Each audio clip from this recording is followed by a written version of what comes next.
बिस्मिल्लाहिर्रहमानिर्रहीम, अस्सलामुअलैकुम and good morning Pakistan. आप देख रहे हैं रोही एट 10 और मैं हूं आपका मेज़बान तिहाम आज़म। नाज़रीन, उम्मीद करते हैं कि आपके दिन का आगाज़ जो है वो अच्छा हुआ होगा। हम हमेशा अपने प्रोग्राम से ये तलकीन करते हैं कि आपने दिन का आगाज़ जो है वो एक प्लान्ड वे में करना है। पूरा सुबह उठना है, उसके बाद अपने दिन को प्लान करना है, एक्सरसाइज करनी है और नमाज़ पढ़ने के बाद अल्लाह ताला से दुआ करनी है कि मेरा आज का दिन जो है वो अच्छा गुजरे। चाइनीज़ सेइंग है, चाइनीज़ सेइंग में ये कहा जाता है कि if you are successful in planning then you are successful in your day. Half planning, जब आप प्लान करने में कामयाब हो जाते हैं तो आप आधी जंग जीत जाते हैं। नाज़रीन, आज के प्रोग्राम में हमारे साथ शोबा तदरीस से वाबस्ता मैमूना अमीन साहिबा मौजूद हैं, जो तकरीबन पिछले 25 साल से मेरे जैसे स्टूडेंट्स को पढ़ा रही हैं। मैं भी उनका स्टूडेंट हूँ। हमारे जो दूसरे गेस्ट हैं ज़ोहैब बुखारी साहब, वो भी उनके स्टूडेंट हैं। आज जिस हवाले से हमने उनसे गुफ्तगू करनी है वो हिजामा से गुफ्तगू करनी है। हिजामा क्या है, किस तरह किया जा सकता है, करता है, उसकी सिग्निफिकेंस क्या है, अहमियत क्या है, किस तरह के बीमारियों के लिए सिग्निफिकेंट है, इस्लामिकली हिजामा क्या है, इस हवाले से तफसीलन हम गुफ्तगू करेंगे। अस्सलाम वालेकुम मैमुना मैम, कैसी हैं? वालेकुम वेलकम टू सलाम। The show ma'am. बड़ा आपने जो है वो अच्छा इंट्रोडक्शन दिया और मेरे लिए इस वक्त ख़ुशी की और फ़ख्र की बात यह है कि अपने दो स्टूडेंट्स के दरमियान मैं बैठी हूँ और मैं पज़ल हो रही हूँ कि नौजवान हमारी नस्ल माशाल्लाह। अच्छा, किसी उस्ताद के लिए सबसे ज़्यादा खुशी की बात ये होती है जब उसका स्टूडेंट आगे निकल जाता है, तो ये उसको सबसे बड़ी ताकत देती है कि उसे लगता है कि शायद मैंने कुछ एक माशरे में एक अपना अच्छा रोल प्ले कर दिया। Thank you. तो बहुत शुक्रिया कि आप लोगों ने मुझे आज इनवाइट किया। Thank you so much ma'am. इन्हीं के साथ हमारे साथ दूसरे गेस्ट ज़ोहैब बुखारी साहब मौजूद होंगे। ज़ोहैब बुखारी साहब किसी तारीफ़ के मोहताज नहीं हैं। मुल्तान में जब भी जर्नलिस्ट की बात की जाती है तो ज़ोहैब बुखारी का नाम लाजमी आता है। रिपोर्टर हैं, रोही टीवी के FBR को कवर करते हैं। इस हवाले से तफसीलन जानेंगे कि FBR के अभी गोशवारे जमा कराने की कोई तारीख में कुछ इजाफा कर दिया गया है, उसकी अहमियत क्या है। इसी के साथ साथ कुछ दिनों पहले जो है वो कुछ नॉन कस्टम चीज़ें जो हैं वो तल्फ़ की गई हैं, उसकी जो डिटेल्स क्या हैं, ग्राउंड रियलिटी क्या हैं, क्या चीज़ें थी, इस हवाले तफसीलन गुफ्तगू करेंगे। Welcome to the show Zohaib Bukhari. Thank you very much, thank you very much. तबीयत सेहत ठीक है आपकी? अल्लाह का बड़ा एहसान है। आप हमेशा ऐसे एनर्जाइज्ड आते हैं, आज ज़रा बुझे बुझे से लग रहे हैं मॉर्निंग में।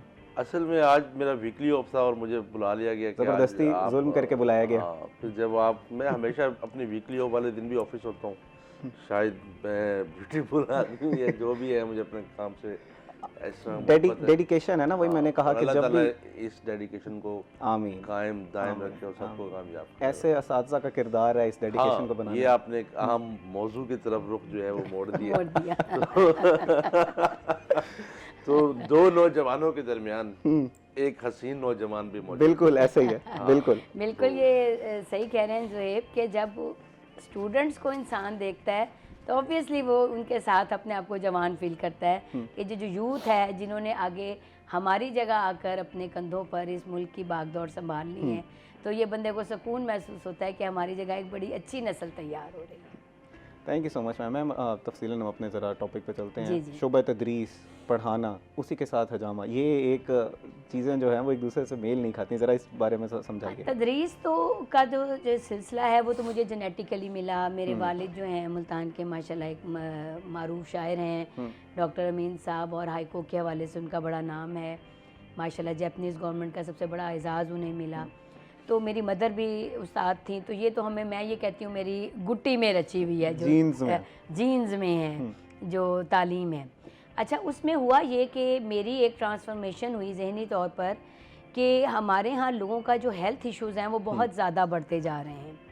अगरचे हम मेडिसिन इतनी अच्छी अवेलेबल है कि हम फ़ौरन टैबलेट लेते हैं और ठीक हो जाते हैं, लेकिन इलाज ने इतनी तरक्की कर ली है, लेकिन लोग जो हैं वो हेल्थ इश्यूज़ उतने ही कॉम्प्लिकेटेड होते जा रहे हैं।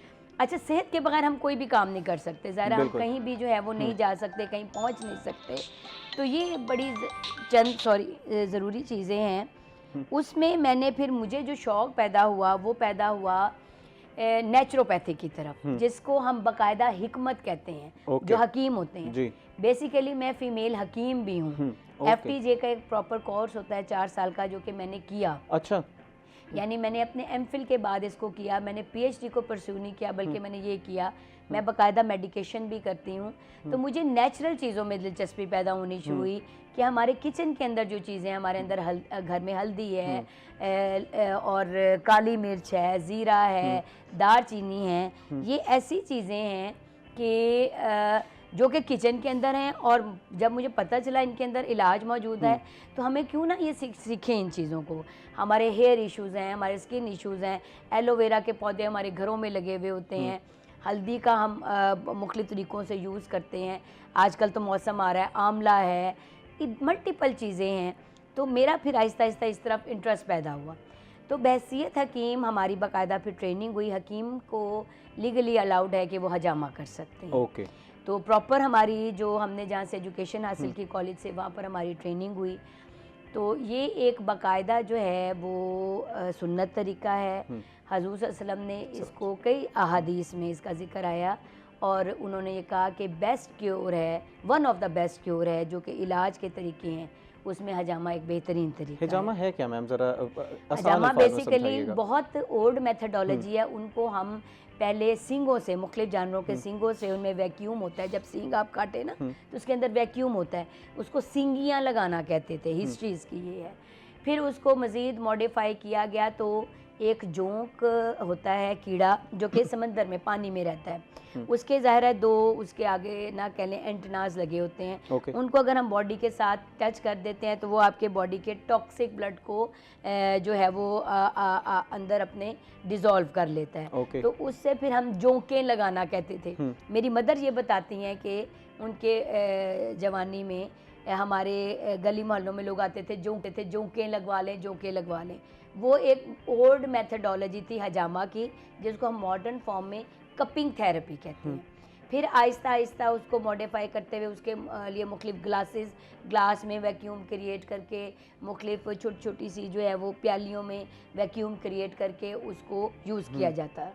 अब मॉडर्न फॉर्म में हमारे पास प्लास्टिक के कप अवेलेबल हैं जो कि डिस्पोजेबल हैं। एक तो उनकी प्राइसेस ज़्यादा नहीं है, दे आर डिस्पोजेबल, क्योंकि इसमें ब्लड के साथ चूँकि एक हम इलाज करते हैं, हम टॉक्सिक बेसिकली इसका ट्रीटमेंट का तरीका ये है कि हम टॉक्सिक ब्लड को बॉडी से निकाल देते हैं। ठीक है। यूजुअली हम पिन यूज़ करते हैं, अब तो पेन्स भी आ गए हैं, हम ब्लेड का इस्तेमाल कम से कम, और ब्लेड भी जो कि सर्टिफाइड है। लोग इसलिए डरते हैं कि जी हमारी बॉडी से ब्लड निकल जाएगा।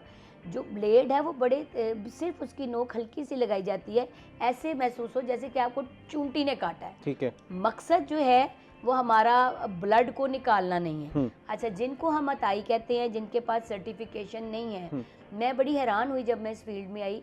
मैंने बहुत सारी ऐसी ख़वातीन को भी देखा जो कि ये हजामा कर रही हैं, they are not certified hijama practitioners, और वो लोगों को बड़ा हेल्थ इश्यूज़ होते हैं। 1-2 लोग मेरे पास आए तो मुझे उन 2-3 सेशंस बाकायदा उन्हें देने पड़े उनके इस खौफ को दूर करने के लिए कि जी हमारे जो है रिश्तेदारों के साथ ऐसे हुआ। तो प्लीज़ ये मेरी रिक्वेस्ट है, अगर आप एक काम को सर्टिफाइड नहीं है प्लीज़ उस काम को ना कीजिए। मैम जैसे आपने हिकमत से बात की, हिकमत के बारे में कहा जाता है, एलोपैथी के बारे में कहा जाता है कि इसमें काफ़ी ज़्यादा रिसर्च हो रही है। हर दिन किसी मेडिसिन को FDA से अप्रूव करना पड़ता है, WHO का इदारा है, काफ़ी सारे हमारे पाकिस्तान के काफ़ी सारे इदारे हैं, तो वो उस चीज़ को अप्रूव करते हैं। हिजामा और हिकमत, इनके ऊपर क्या रिसर्च उसी तरह हो रही है या रुक गई है? देखिए हमारी मुख्तलिफ, आप देखें हमारे हमदर्द हैं, करशी हैं, मुख्तलिफ जो हैं वो भी सर्टिफाइड इदारे हैं। दूसरा ये हमारी डिग्री बिल्कुल सर्टिफाइड है। और मैं जब हमारी ये 4 साल की डिग्री कंप्लीट हो जाती है, हमें हेल्थ काउंसिल से बाकायदा रजिस्ट्रेशन मिलती है। उसके बगैर हम इस तरह खुलेआम प्रैक्टिस नहीं, जैसे हम अपना क्लिनिक बनाते हैं तो हम जब तक हेल्थ काउंसिल से हमारे पास रजिस्ट्रेशन नहीं आ जाती हम उसकी प्रैक्टिस नहीं कर सकते। तो मैम मुझे ज़रा बताइएगा कि किस तरह के बीमारियों के लिए जो है वो इसका इलाज मुमकिन है, किस तरह की, कुछ रिलैक्सेशन के लिए भी कुछ लोग हजामा की तरफ जाते हैं, वो उस तरह की प्रैक्टिसेस की ज़रा बताइएगा। हर बीमारी के लिए इसका इलाज मौजूद है। ठीक है।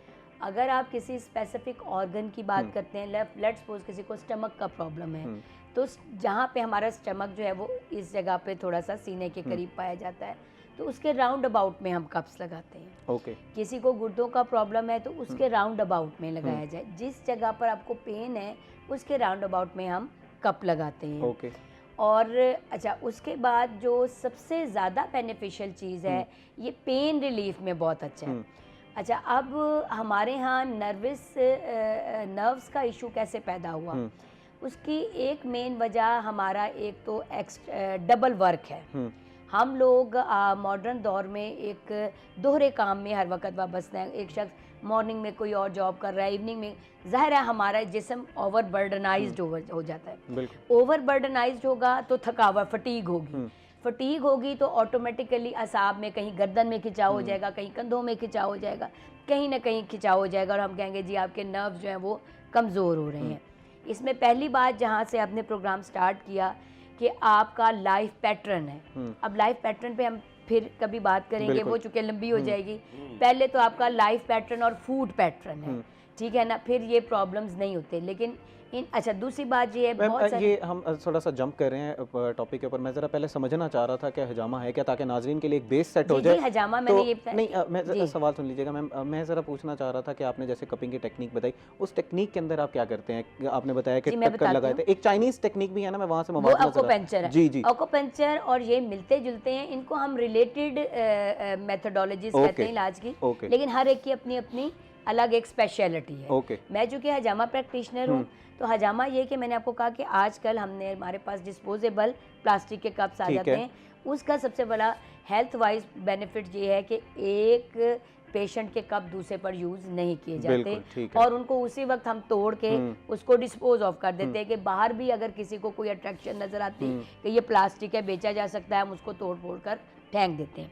अब उसमें होता ये कि फ़र्ज़ करें मेरी इस जगह पर पेन है, ठीक है, यहाँ पे इतना होगा, मैं वैक्यूम क्रिएट करके, वो हमारी मशीन होती है, उससे वो वैक्यूम के यहाँ पे कप लग जाएगा। जब कप लगेगा तो यहाँ से आपकी स्किन जो है वो प्रोमिनेंट फूल जाएगी।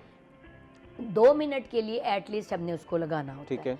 अच्छा, उसके बाद ये है कि हम उसके कप के ऊपर एक पिन लगी होती है, उसको हम यूँ करते हैं तो वैक्यूम ख़त्म हो जाता है और कप हमारे यहाँ।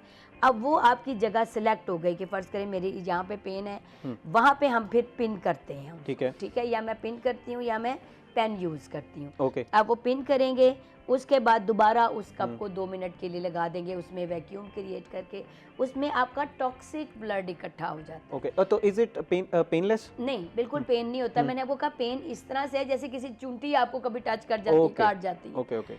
अच्छा, मकसद क्या है? मकसद इसका ये कि हमारी बॉडी में एक टॉक्सिक ब्लड इकट्ठा हो जाता है। उसकी वजह वही हमारा फूड पैटर्न भी है, हमारा लाइफस्टाइल भी है, जिससे ब्लड सर्कुलेशन स्लो हो जाती है। जब हम उस टॉक्सिक ब्लड को निकाल देंगे, हमारी सर्कुलेशन ऑफ ब्लड जो है वो वहाँ पे ठीक हो जाएगी और वो फ्लो ब्लड का सही हो जाएगा, जिससे आपको पेन को रिलीफ मिलेगा।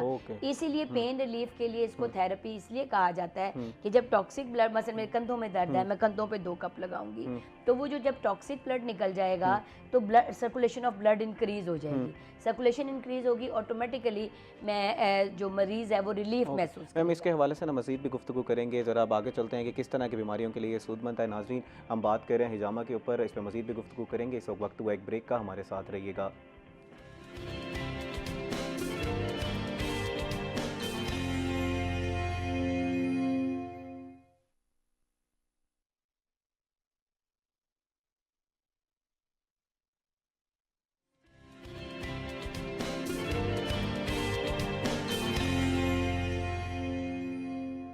वेलकम बैक नाज़रीन। ब्रेक से पहले हम गुफ्तगू कर रहे थे हिजामे के हवाले से। हम समझने की कोशिश कर रहे थे कि हिजामा है क्या, उसको कौन करा सकता है, किस तरह के लोगों के लिए मुफीद है, किस बीमारियों के लिए। हमने सर एक बेस सेट कर ली है।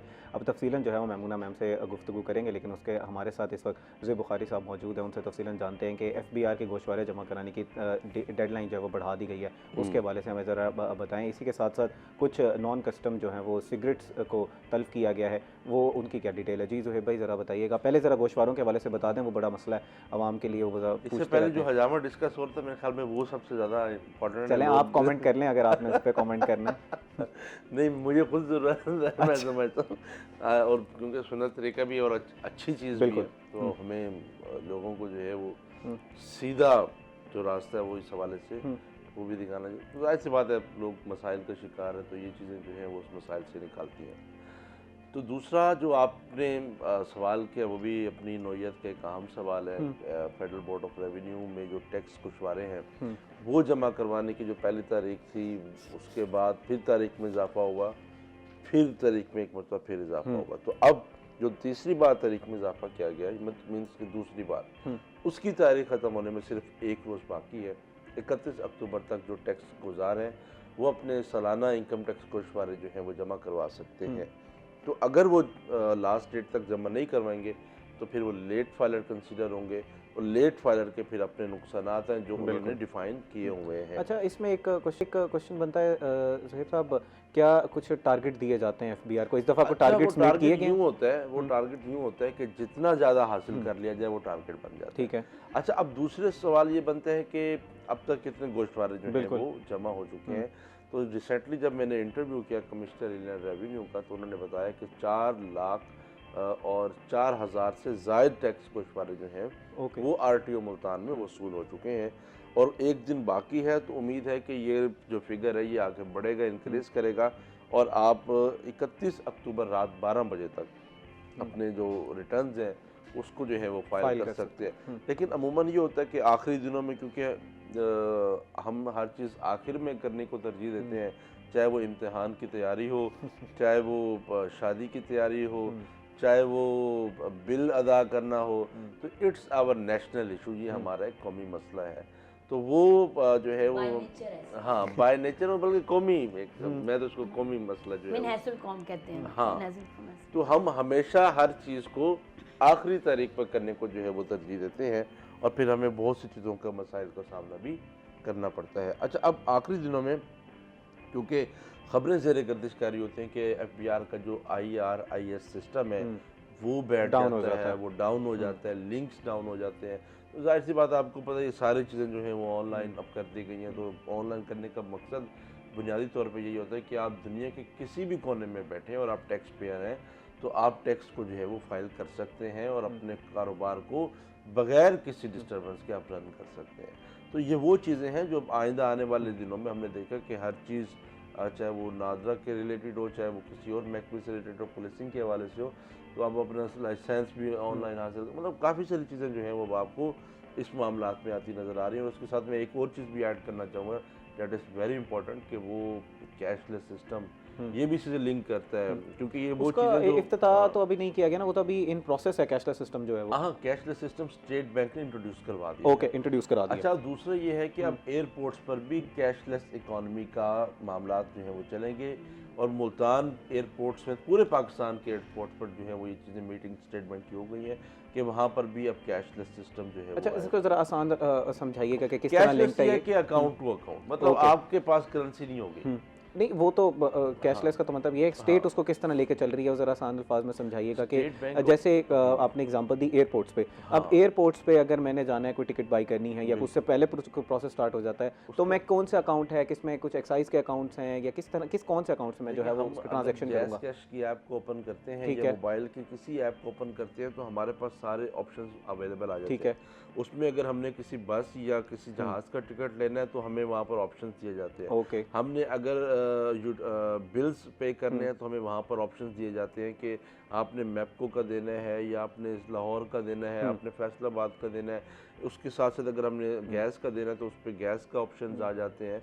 अगर हमारा किसी चालान हो गया है तो आपको पता है कि वो गवर्नमेंट फ़ीस के नाम से एक ऑप्शन आता है, जहाँ पर चालान और दीगर जो महकमे हैं उनकी चीज़ें डिपॉजिट। इसी तरीके से आपने देखा होगा एक रास्त आईडी है। हाँ जी, वो रास्त ID state bank of Pakistan. मैं यही पूछना चाह रहा था कि बातें हो रही थी कि वन विंडो कर दिया जाएगा इस सारी ट्रांजैक्शन के लिए। ओके, रास्त आईडी से ये है कि इट्स मतलब उसमें कोई दूसरी डायरेक्टली कनेक्ट। हाँ, अच्छा, उसमें एक और चीज़ भी आजकल आप सुन रहे होंगे कि 2 घंटे का मार्जिन जो है वो दिया जा रहा है, कूलिंग टाइम जिसको कहा जाता है। मैंने भी प्रॉपर्ली उसको सर्च नहीं किया, क्योंकि वो सोशल मीडिया पे चल रहा था, तो जाहिर सी बात है कि सोशल मीडिया की चीज़ और डिपार्टमेंट से क्योंकि मैं डायरेक्ट कनेक्ट हूँ, तो फिर मैंने जब स्टेट बैंक से पूछा तो उन्होंने कहा कि ये बिल्कुल ठीक है। उसमें यह है कि जब आप किसी को पेमेंट ट्रांसफ़र करते हैं तो उसमें 2 घंटे का वक्फा जो है वो दिया जाएगा। उसमें ये होगा कि अगर आपने हैवी अमाउंट ट्रांसफ़र कर दी है, क्योंकि बाज़ दफ़ा ये होता है ना कि आप जल्दी में रैपिडली जो है वो किसी अकाउंट में अमाउंट ट्रांसफ़र कर देते हैं, कोई एक फिगर गलत लिखा जाता है, हाँ, तो वो वापस रिवर्स नहीं आता। तो 2 घंटे में ही अगर वो कोई गलत या कोई उसमें कोई फॉल्ट आ गया है तो आपकी अमाउंट जो है वो ट्रांसफ़र हो सकती ज़हीर है। साहब, अहमद साहब हमारे साथ प्रोग्राम में होते हैं, वो कहते हैं कि इस तरह में जो डिले पैदा होता है तो उसकी वजह से फ्रॉड बहुत ज़्यादा बढ़ जाता है। अब जब डिले आ जाता है तो उस स्क्रीनशॉट ले लिया गया ट्रांसफ़र का, उस बंदे को स्क्रीनशॉट दिखा दिया कि देखें जी मैंने ट्रांसफ़र कर दिया है, उसके बाद पेमेंट के बारे में रिवर्स करवा ली अपनी पेमेंट, कि मैंने गलती से पे कर नहीं, दिया नहीं, या कुछ इस तरह का। ऐसा भी बिल्कुल नहीं है। नहीं, नहीं, अहमद साहब बड़ा डिटेल से इस फ्रॉड हाँ। को ज़रा बता के गए थे। देखिए, एक चीज़ जब बनाई जाती है तो फिर सारे पहलुओं को उसमें मलहूज़ क्या खामियाजा ड्यू जाता है। डिलिजेंस के हवाले से किस तरह का पहलू रखा गया, या अभी उस पे थोड़ा सा देखिए, आपके जब लिए अब मैं कहूँ, मैं ठीक है? समझता हूँ कि हम जब चीज़ें कभी क्लियर हो रही हैं, ठीक है। क्योंकि ये बिल्कुल चीज़ें हैं, बिल्कुल जेन्युइन है। अभी मैं रिसेंटली एक शॉप पे जब मैंने अपने मोटरसाइकिल को, जब गाड़ी को मैंने करवाने की कोशिश की, मतलब कि उसकी सर्विसेज को, तो मैं भी अक्सर जो है वो कैश अपने अकाउंट बिल्कुल, से हर जो है हर वो कोई अब देता हूँ। कैशलेस जा रहा है, हाँ, कोई उस तरह पॉकेट में कैश तो नहीं रखता। उसको भी ये प्रॉब्लम जो है वो फेस करनी पड़ी। उस प्रॉब्लम का फेस होती है कि जब अगला बंदे को पता ही नहीं है कि मेरे अकाउंट में ट्रांसफ़र कैसी हुई है या क्या हुई है, तो ये चीज़ें सारी जो है वो ग्राउंड है। और उसमें ये है कि हमें इसमें काफ़ी अवेयरनेस की बड़ी ज़रूरत है, बिल्कुल लोगों को अवेयरनेस की ज़रूरत है। देखिए, दुनिया तो ऑलरेडी कैशलेस पे काम कर रही है, काम कर रहे हम लोग अब उस पे आ रहे हैं। तो जहाँ पर फ्रॉड का ताल्लुक है, फ्रॉड के डिपार्टमेंट मौजूद है। अब कितने लोग फ्रॉड कर लेंगे? कितने 100 में से कोई जो जो क्रिमिनल माइंडेड होगा वही फ्रॉड करेगा। आप, मैं या जिसने काम करना है वो तो उसमें इन्वॉल्व नहीं हो सकेगा। तो हर चीज़ का एक प्रोसीजर होता है, तो उसको अवेयर भी किया जाएगा। ये लाजिम नहीं है कि एक चीज़ आ रही है और हम ये कहते हैं कि जी 2 बंदे कहते हैं जी ये फ्रॉड हो जाएगा, फ्रॉड हो जाएगा। तो क्या पूरे जो 22 करोड़ की आवाम बिल्कुल, है वो ease fraud of doing business की बात की जाती है, वन विंडो की बात की जाती है। जितना आसान तो ये सिस्टम होगा हमारी इकोनॉमी के लिए उतना बेहतर कम्युनिटी है। के लिए बड़ा फैसिलिटी बिल्कुल। कि बिजनेस में देखें, जो गला मंडी में बैठा है, अब देखें ना, ये आप मुल्तान की गला मंडी, गर्देजी मार्केट, गुलशन मार्केट, हुसैना गई, ये टोटली कैशलेस होने जा रही है। ये मैं आपको बता रहा हूँ, ये हो गया, डिसाइड हो गया। ये 4 मार्केटें आने वाले कुछ दिनों में कैशलेस होने जा रही हैं। अच्छा, तो वो रिटेलर हजरात को तो यही मसला था कि जैसे ही उनको हम ट्रेन भी कर दिया गया है, हर चीज़ कर दी गई है। ज़ही भाई, ज़रा एफबीआर को आप कवर करते हैं। टेक्सनेट में लाने का एक बहुत बड़ा मसला था, रिटेलर हजरात को किस तरह टेक्सनेट में लाया जाए। जब रिटेलर हजरात, क्योंकि आप भी समझते हैं कि वो कहते हैं कि जब हम इस ट्रांजैक्शन को पूरा बैंकिंग सिस्टम के थ्रू करेंगे तो हमें टैक्स गोशवारे जमा कराने पड़ेंगे। वही तो हमारा सबसे बड़ा मसला है कि वो टेक्सनेट में नहीं आ पा रहे। देखिए, उनको टेक्सनेट में लाना है। आपको याद होगा कि एक स्कीम लॉन्च की गई थी अपना ताजिद दोस्त की, ओके। और वो ताजिद दोस्त की बहुत बुरी तरीके से नाकाम हुई थी। उसकी वजह ये थी कि उनको ऑन बोर्ड नहीं लिया गया था। ओके। तो ताजिर तो ऑलरेडी टैक्स दे रहा है, लेकिन जो छोटा छोटा जो रिटेलर ताजिर है, जो छोटे रिटेलर है, आप सराफा बाजार चले जाए, छोटी सी दुकान है, करोड़ों रुपए का कारोबार हो रहा है, कौन टैक्स देगा? हम इसलिए कहते हैं ना कि छोटी सी दुकान है, करोड़ों का कारोबार हो रहा होता है, सोना 4 लाख से क्रॉस हो मैं गया। इसलिए समझना चाह रहा था कि ये जो डिजिटलाइजेशन की तरफ हम मूव करें, इसको ऑन गया है हमारे मुल्तान की, अगर हम हर बात करें। चीज़ को ऑन बोर्ड लिया गया, हर वेरी गुड चीज़ इनिशिएटिव। को ऑन बोर्ड लिया गया है। कोई टैक्स नेट से जो है वो नहीं बचेगा। जो जितना कमा रहा है उसका कौमी फरीज़ा है कि वो अपना टैक्स अदा करे। ये एक और बात है कि टैक्स, क्योंकि हमारा एक परसेप्शन है, ये पब्लिक परसेप्शन है कि हमारा बेसिकली एक चीज़ होती है ना कि टैक्स इस सेंस में दिया जाता है कि वो हमारी वेलफेयर पे लगे। बिल्कुल जय साहब, हम हमेशा ये बात करते हैं अपने प्रोग्राम से, अपने रिपोर्ट से, हमेशा अपने चैनल के थ्रू ये तलकीन करने की कोशिश करते हैं कि कुछ काम स्टेट के करने के हैं, कुछ काम हमारी जिम्मेदारी हैं। जब आप टैक्स नेट में शामिल होंगे, हुकूमत को टैक्स अदा करेंगे, तो आपकी ही वेलफेयर के लिए काम आएगा, आपका ट्रिकल डाउन इफेक्ट होगा, पूरी इकोनॉमी जो है वो जनरेट होगी, पूरी इकोनॉमी जो है वो हमारी स्टेट जो है जिसको हम वेलफेयर स्टेट का नाम देते हैं, वो स्टेट बनाने में हम कामयाब होंगे। नाज़रीन, इस पर तफसीलन गुफ्तगू करेंगे। इस वक्त हुआ एक ब्रेक का, हमारे साथ रहिएगा।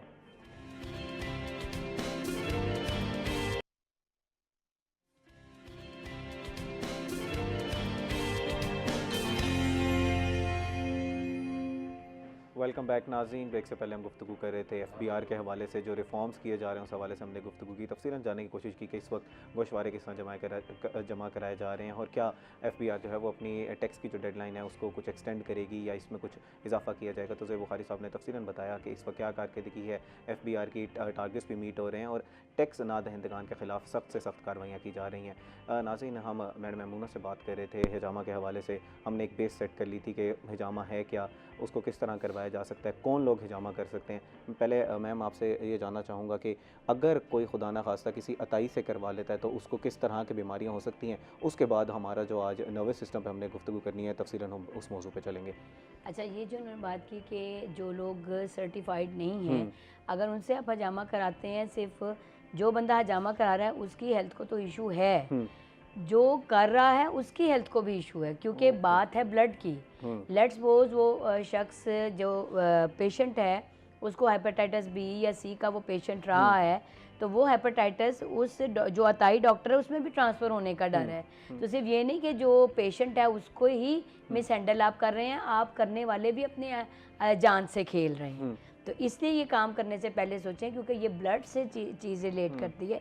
ब्लड का नाम लेके ज़रा लोग खौफजदा हो जाते हैं। मैंने यही अर्ज़ किया कि हम पिन यूज़ करते हैं बाकायदा। आज मॉडर्न दौर में पेन आ गया, पेन भी इसी तरह से जैसे स्टिंग किसी ने डंग मारा है, जैसे छोटा सा चूंटी जो है वो करती, तो बिल्कुल इतना सा हम स्पॉट लगाते हैं।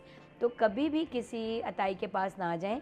और इसका आप इस तरह से कर सकते हैं कि जो भी क्लिनिक होता है उसके बाद बाहर जो नेशनल काउंसिल ऑफ तिब है उसका एक रजिस्ट्रेशन नंबर लिखा होता है। अगर आप उस क्लिनिक में जाते हैं, अगर वो लिखा हुआ है तो दैट मीन्स कि वो एक सर्टिफाइड बंदा है, और अगर नहीं है तो आप ये समझ जाएंगे वो सर्टिफाइड बंदा नहीं है। ठीक है मैम, नर्वस सिस्टम के हवाले से आज हमने गुफ्तगू जी करनी है। नर्वस सिस्टम के हवाले से आपने पहले भी स्टार्ट किया।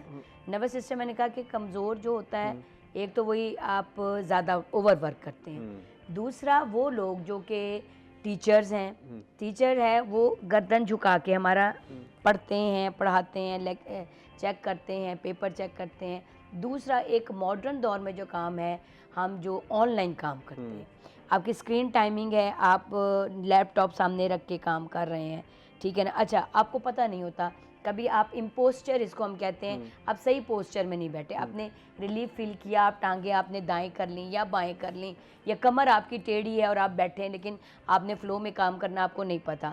इस वजह से भी नर्वस इश्यूज बहुत ज़्यादा बढ़ गए हैं कि स्क्रीन टाइमिंग, देखिए स्क्रीन आपके माइंड को जो है वो बहुत ज़्यादा अफेक्ट करती है, आपकी फटीक जल्दी थक जाते हैं। इसलिए हमेशा कहा गया ना मोबाइल कम यूज़ करें, क्योंकि स्क्रीन टाइमिंग आपकी मेंटल हेल्थ को अफेक्ट करती है। अब चूँकि society all over the world he change हो गई, काम ज़्यादातर ऑनलाइन होता है, उस वजह से नर्व्स का इशू बढ़ जाता है। अब उसमें ये हमारा जो सुन्नत पॉइंट, काहिल पॉइंट जिसको हम कहते हैं, वो है ये गर्दन के नीचे एक पॉइंट, गर्दन की जो हड्डी प्रोमिनेंट होती है उसके नीचे एक पॉइंट है। अब अगर जब हमने नर्व्स इशू को, एक बंदा हेल्दी है लेकिन जस्ट वो रिलैक्स फील करना चाहता है, तो मतलब कि उसकी एक थकावट और ये फटीक का हिस्सा रिकवर हो जाए, उसके लिए जो मैं करती हूँ वो मैं ये करती हूँ कि 2 गर्दन के ऊपर और 2 कंधों के ऊपर पॉइंट हम लगा देते हैं। ये आपकी ओवरऑल बॉडी को कवर करते हैं। बल्कि मैंने अपने एक पेशेंट को देखा कि जब वो मेरे पास आई तो मैंने ये 4 कप्स उन्हें लगाए, और जब उनका 15 से 20 मिनट का प्रोसीजर, कोई लंबा प्रोसीजर भी नहीं, ये प्रोसीजर मैंने किया, और जब वो मेरे सामने चेयर पे बैठी और हम गुफ्तगू कर रहे थे तो उनके चेहरे पर बाकायदा एक चीज़ नज़र आ रही थी कि उनकी थकावट उतर गई। ये मैंने अक्सर पेशेंट्स में देखा कि आफ्टर हजामा एक रिलीफ का एक एहसास उनके अपने चेहरे पर भी आता है। और मैम क्योंकि नर्वस सिस्टम सबसे जो इंट्रिकेट चीज़ समझी जाती है वो एमबीबीएस के बाद जब न्यूरोलॉजी में जब डॉक्टर्स जाते हैं तो कहा जाता है कि सबसे इंट्रिकेट चीज़ है। मुझे ज़रा हिजामा के हवाले से समझाइएगा, क्या उन बीमारियों को भी ये डील करते हैं, या आप बता देते हैं कि आपकी ये जो हम थकावट या इस तरह की बीमारियाँ तो डील करेंगे, थकावट का ताल्लुक तो बेटे नर्वस सिस्टम से है। मैं वही समझना चाह रहा था कि अगर उसको कोई इस तरह की बीमारी है या उसको तशखीस नहीं हो रही, क्योंकि एक शख्स, आम शख्स जो है वो खुद तशखीस नहीं कर सकता, तो क्या आप उसको फिर रिकमेंड भी करते हैं कि आपने अपने उसी डॉक्टर के पास जाना है, मेन डॉक्टर के पास जाना है, हम इस चीज़ का इलाज नहीं कर सकते? क्योंकि अताई डॉक्टर तो अपने पैसे कमाने के लिए कहेगा जी आप मेरे पास चक्कर लगाते रहें। नहीं, देखें ये एक ऐसी चीज़ है, जैसे हम कहते हैं ना कि हम हिकमत की चीज़ें खाते हैं तो इनका कोई उस तरह साइड इफ़ेक्ट नहीं है। सिमिलरली हजामा, चूँकि मैंने कहा ना ये सुन्नत तरीका है, तो अगर आप करवाएंगे आपको नुकसान कोई नहीं हो। ये मैं कहूँ कि आपको कोई और बीमारी हो जाएगी, ठीक है ना। मसलन हम बहुत सारी मेडिसिन खाते हैं, हम कहते हैं ये गुर्दों के लिए ठीक नहीं है, ये स्टमक को साइड इफ़ेक्ट्स हैं, इसका साइड इफ़ेक्ट कोई नहीं है। अच्छा, दूसरा जो है कि नर्व से रिलेटेड जितने भी प्रॉब्लम्स हैं उनको डील किया जाता है। एक मैं आपको और बात बताऊं, हजामा की 2 टाइप्स हैं, एक ड्राई हजामा होता है, एक वेट हजामा होता है। ओके, ठीक है ना। ड्राई हजामा ये है कि मसलन एक शुगर का पेशेंट है या हाई ब्लड प्रेशर का पेशेंट है, तो शुगर के पेशेंट की ब्लड क्लॉटिंग नहीं होती। हाई ब्लड प्रेशर का भी मरीज, चूँकि बेसिकली वो खून को पतला करने की मेडिसिन खा रहा होता है, उसका ब्लड फ्लो भी ऑलरेडी तेज़ हुआ होता है, तो उनका हम ड्राई हजामा करते हैं कि 2 दफ़ा वैक्यूम क्रिएट करके उसको कप को फिर हम मसाज करते हैं उनके उससे। अब देखें ना, अब ये नॉर्मल रूटीन से हट के एक पेशेंट है, तो हर पेशेंट को यही, जो अभी आपको कॉलर की भी कॉल आई, तो मैंने उसमें ये बात कही कि मैं उनसे पहले उनकी हिस्ट्री लूँगी कि आपकी क्या लाइफ हिस्ट्री है, कब से ये प्रॉब्लम है और उन्हें क्या हेल्थ इशू है, उसके अकॉर्डिंगली हम उनको डील करेंगे। और कब्ज़ में भी कब की तादाद पेशेंट टू पेशेंट डिफरेंट होती है। ओके। और एज का अगर आप बात करें तो 18 साल से कम पे हम रिकमेंड नहीं करते कि किया जाए। मैं यही पूछना चाह रहा था, एक जी, तो जी। एज का आपने वाजे कर दिया, दूसरा कितने सेशंस जो हैं वो दरकार होते हैं? At least 3 sessions, okay. महीने के गैप से 3 आप सेशंस ले दें तो दैट इज़ आपके लिए मोर देन इनफ है, आपका एक काफ़ी लंबा टाइम ये कवर कर देते हैं। ओके। अच्छा, उसके अलावा इसकी सुन्नत तारीखें भी हैं चाँद की, लेकिन ये कि यूजुअली आजकल चूँकि मॉडर्न दौर में हर शख्स बिज़ी है, जिसने करवाने आना है उसको हजामा की ज़रूरत है, वो उस तारीख़ पे नहीं आ सका तो उसका ये मतलब नहीं कि हम नहीं करेंगे, लेकिन कुछ सुन्नत तारीखें हैं जो कि इसके लिए जो है मखसूस है। कुछ लोगों को मैम बड़े क्रॉनिक मसले होते हैं, काफ़ी अरसे से चलते हुए आ रहे होते हैं, शटिका का कुछ लोगों को कमर का दर्द बहुत ज़्यादा होता है, बाकी दर्दें होती हैं, इस तरह के जो क्रॉनिक मसाइल हैं उनको भी हजामा डील करता जी है? बिल्कुल, देखिए शाटिका के लिए तो बेस्ट है। ओके। नर्व से रिलेटेड या आपके जैसे घुटनों का दर्द है, पिंडलियों का दर्द है, आपके पैरों में दर्द है, बाजुओं में दर्द है, पेन जहाँ पे है ना, पेन के लिए one of the best relief है। ओके। और फिर मैं बात वही कहूँगी कि सेहत देने वाली अल्लाह ताला की ज़ात है, हम सिर्फ वसीला हैं। तो पेन रिलीफ, पेन है या नर्व्स का तो कोई भी इशू है, उसमें ये one of the best therapies है। कोई ऐसे लोग, जैसे आपने बताया कि ड्राई कपिंग भी की जाती है, वेट कपिंग भी की जाती है, कोई ऐसे लोग जिनको आप मना करेंगे कि आप बिल्कुल हजामा की तरफ जो है वो ना आए? देखिए आफ्टर 60s 18 से कम हम रिकमेंड नहीं करते, और आफ्टर 60 हमारी स्किन जो है ना वो लूज़ होना शुरू हो जाती है। उसमें भी होता है कि जब हम कप लगाते हैं तो समटाइम्स उनकी बहुत ज़्यादा स्किन में ना फ्लेक्सिबिलिटी नहीं, उनको फिर हम करते हैं ड्राई हजामा करते हैं। मैंने एक खातून का किया, वो मेरी बहुत अच्छी, मतलब मेरी वो स्टूडेंट ही थी, उनकी मदर थी, and she was near about 70। Okay. तो उनको वही पेन बहुत ज़्यादा थी, तो फिर मैंने उनका ड्राई हजामा हम करते हैं, फिर उनका ड्राई हजामा करते हैं, उनका वेट हजामा से मुराद है कि जब आप थोड़ा सा टॉक्सिक ब्लड को रिमूव कर दें, उसमें हम ब्लड को का वो इंसुलेशन को नहीं निकालते, हम सिर्फ ये है कि कप लगा के और उसका फिर हम मसाज कर देते हैं। अच्छा, जिस तरह आपने पहले चाइनीज़ टेक्निक की बात की, क्या दोनों चीज़ों को, दोनों इलाज को मिला के भी चलाया जा सकता है, या किसी एक शख्स ने सिर्फ एक इलाज कराया है तो दूसरा इलाज उसके लिए ममनू हो जाता है? नहीं नहीं, आप कोई भी ट्रीटमेंट ले सकते हैं, लेकिन एट ए टाइम आप 2 ट्रीटमेंट्स ना लें, ठीक है ना। आप एक ट्रीटमेंट को पूरा, अच्छा हमारे यहाँ बहुत सारी, आपने बड़ी अच्छी बात की, लोग क्या कर रहे होते हैं, एक मेडिसिन खा रहे हैं, किसी ने बताया जी तुम फलां इलाज करा लो, वो वहीं बीच में मेडिसिन छोड़ के दूसरा इलाज शुरू कर बिल्कुल, दिया। अच्छा, चूंकि इंसान को चाहिए रिलीफ, अच्छा फिर अब वो दूसरा इलाज शुरू कर रहा है, वो शुरू करके किसी ने कहा जी फलां काम कर लो, वो तीसरा शुरू, ये नहीं। आप अगर एक ट्रीटमेंट ले रहे हैं तो एक तो आपका बिलीफ होना चाहिए थोड़ा सा कि मैं मैम, इस इसको बात को कंप्लीट कंटिन्यू करूं। कीजिएगा। जी, इस वक्त जी। हमारे साथ एक कॉलर लाइन पर मौजूद हैं। जी, अपना नाम बताइएगा और अपना सवाल कीजिएगा। जी, अस्सलाम वालेकुम। अल्हम्दुलिल्लाह जी, थोड़ा सा ऊंचा बोलेंगे, पीछे से ज़रा टीवी की आवाज़ कम कर दें और अपना सवाल कीजिएगा। अच्छा, बात यह है कि इस महीने की 5 तारीख को ना मेरी तबीयत खराब हो गई थी। मैंने मिस्टर से इंजेक्शन लगवाया था लेफ्ट बाजू पे। अच्छा। उसके बाद ना मेरी ये छोटी उंगली और उसके साथ वाली उंगली सुन गई बड़ी है। अच्छा। और बाजू में नीचे की तरफ है ना, पीछे की तरफ दिल की तरफ जाती है दर्द। मुझे किसी ने कहा था इसका हजामा करवाओ। ठीक है। क्योंकि उंगली भी सुन गया और नीचे वाला हिस्सा भी सुन गया।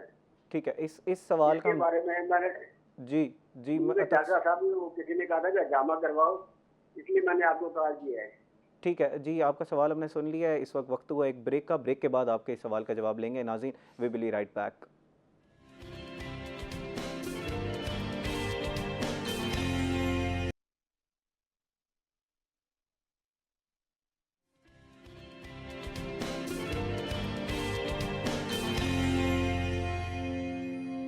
वेलकम बैक नाज़रीन। ब्रेक से पहले हम हजामा के हवाले से गुफ्तगू कर रहे थे। एक कॉलर ने सवाल किया था कि कुछ उंगलियां जो हैं वो उनकी सुन हो रही हैं और उनको किसी ने रिकमेंड किया कि वो हजामा करा लें।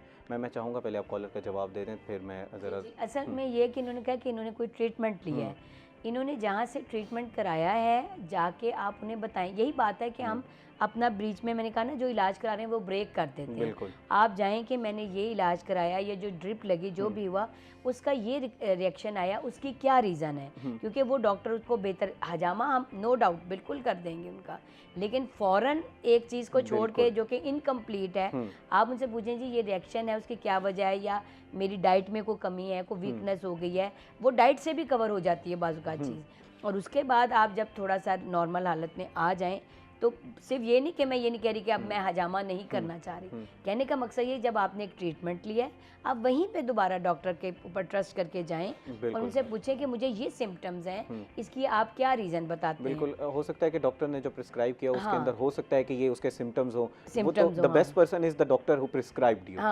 ज़ुहैब साहब हम ज़रा कस्टम्स को डील कर FBI को डील कर रहे थे, ज़रा कस्टम की तरफ मूव करते हैं। कुछ अर्सा पहले जो है वो कुछ दिन पहले कुछ सिगरेट्स जो हैं वो गैर कानूनी जो है वो तल्फ़ की गई हैं, क्या उसकी डिटेल है, कहाँ से वो आ रही थी, कितनी थी, और उसको जो है वो तल्फ़ का किस तरह किया गया है? अच्छा, उसमें ये है कि जो सिगरेट्स FBR पकड़ता है या डिटेन करता है तो वो तो नॉन टैक्स पेड सिगरेट्स होते हैं, वो टैक्स अदा नहीं कर रहे होते हैं सिगरेट्स।